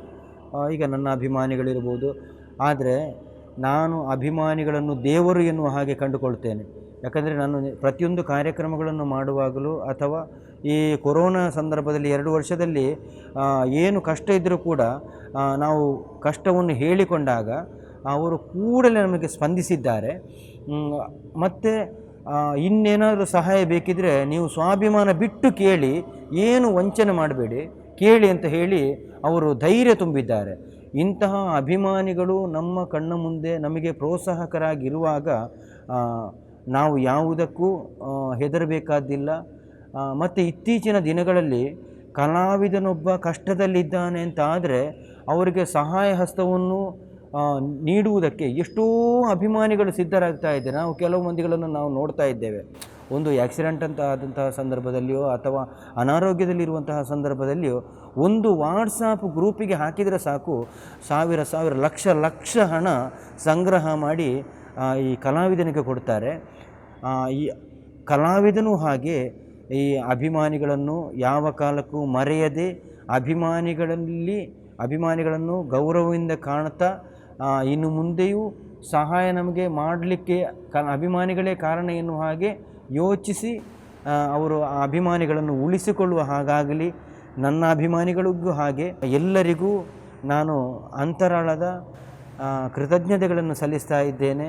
ಇನ್ನು ಮುಂದೆಯೂ ನಿಮ್ಮ ಪ್ರೀತಿ ಹೀಗೆ ಇರಲಿ. ಕಷ್ಟಕ್ಕೆ ಸ್ಪಂದಿಸಿ ಹಾಗೂ ಕಲೆಯನ್ನು ಪ್ರೀತಿಸಿ, ಕಲಾವಿದನ್ನು ಪ್ರೋತ್ಸಾಹಿಸಿ, ಕಲಾಮಾತೆಯ ಪೂರ್ಣ ಆಶೀರ್ವಾದವು ನಿಮ್ಮ ಮೇಲೂ ಇರಲಿ, ನನ್ನ ಮೇಲೂ ಇರಲಿ ಎನ್ನುವ ಹಾಗೆ ನಾನು ಕಲಾಮಾತೆಯಲ್ಲಿ ಬೇಡಿಕೊಳ್ತಾ ಇದ್ದೇನೆ. ನಮಸ್ತೆ. ಯಕ್ಷಗಾನಂ ಗೆಲ್ಗೆ, ಯಕ್ಷಗಾನಂ ಬಾಳ್ಗೆ. ನೋಡಿಕೋ ನೋಡಿಕೋ ನೋಡಿಕೋ ದಾನ ಧರ್ಮಾದಿಗಳಿಂದ ಪ್ರಸಿದ್ಧಿ ಪಡೆದಂತಹ ಈ ಕುಡುಮಪುರವು ಇನ್ನು ಮುಂದಕ್ಕೆ ಶ್ರೀ ಕ್ಷೇತ್ರ ಧರ್ಮಸ್ಥಳವಾಗಲಿ, ಶ್ರೀ ಕ್ಷೇತ್ರ ಧರ್ಮಸ್ಥಳವಾಗಲಿ, ಶ್ರೀ ಕ್ಷೇತ್ರ ಧರ್ಮಸ್ಥಳವಾಗಲಿ. ದಾನ ಧರ್ಮಾದಿಗಳು ಈ ಸ್ಥಳದಲ್ಲಿ ಕ್ರಮವಾಗಿ ನಡೆಯುತ್ತಾ ಬರಬೇಕು. ಅವುಗಳನ್ನು ಮತ್ತೊಮ್ಮೆ ಜ್ಞಾಪಿಸಿಕೋ. ಅನ್ನದಾನ, ಎಣ್ಣೆದಾನ, ವಸ್ತ್ರದಾನ, ವಿದ್ಯಾದಾನ, ಔಷಧಿ ದಾನ, ಅಭಯದಾನ ಮೊದಲಾದವುಗಳನ್ನು ಕ್ರಮವಾಗಿ ನಡೆಸಿಕೊಂಡು ಬರಬೇಕು. ಸಂಪತ್ತಿನ ಕೊರತೆಯುಂಟಾದಲ್ಲಿ ದೇವಸ್ಥಾನದ ಬಡಗು ದಿಕ್ಕಿನ ಬಾಗಿಲನ್ನು ತೆರೆಸಿರಿಸು. ಭಕ್ತಾದಿಗಳ ಮುಖೇನ ಸಂಪತ್ತನ್ನು ಹೆಚ್ಚಿಸಿಕೊಡುತ್ತೇನೆ. ಮುಂದೆ ಕಾಣುವಂತಹ ಬೆಟ್ಟದಲ್ಲಿ ನನಗೊಂದು ಗುಡಿಯನ್ನು ನಿರ್ಮಾಣಗೊಳಿಸು. ಅದಕ್ಕೆ ಅಣ್ಣಪ್ಪ ಬೆಟ್ಟವೆಂದು ಹೆಸರಾಗಲಿ. ಭಕ್ತಾದಿಗಳೆಲ್ಲ ನೇತ್ರಾವತಿ ಪುಣ್ಯವಾಹಿನಿಯಲ್ಲಿ ಮಿಂದು ಶುಚಿರ್ಭೂತರಾಗಿ ಮಂಜುನಾಥ ಸ್ವಾಮಿಯ ದರ್ಶನವನ್ನು ಮಾಡಿದರೆ ಅವರ ಇಷ್ಟಾರ್ಥ ಸಿದ್ಧಿಯಾಗ್ತದೆ. ಇನ್ನು ಮುಂದಕ್ಕೆ ಈ ರೂಪದಲ್ಲಿ ಕಾಣಿಸಿಕೊಳ್ಳುವುದಿಲ್ಲ. ಮಧ್ಯರಾತ್ರಿಯ ವೇಳೆಯಲ್ಲಿ ಕನಸಿನಲ್ಲಿ ಕಾಣಿಸಿಕೊಳ್ಳುತ್ತೇನೆ. ನಮ್ಮ ಚಾನಲ್ನಲ್ಲಿ ಬರುವ ವಿಡಿಯೋಸ್ ನಿಮಗೆ ಇಷ್ಟ ಆಗಿದ್ರೆ ಲೈಕ್ ಮಾಡಿ, ಶೇರ್ ಮಾಡಿ, ನಮ್ಮ ಚಾನಲನ್ನು ಸಬ್ಸ್ಕ್ರೈಬ್ ಮಾಡಿ ನಮ್ಮನ್ನು ಬೆಂಬಲಿಸಿ. ಯಕ್ಷಗಾನಂ ಗೆಲ್ಗೆ.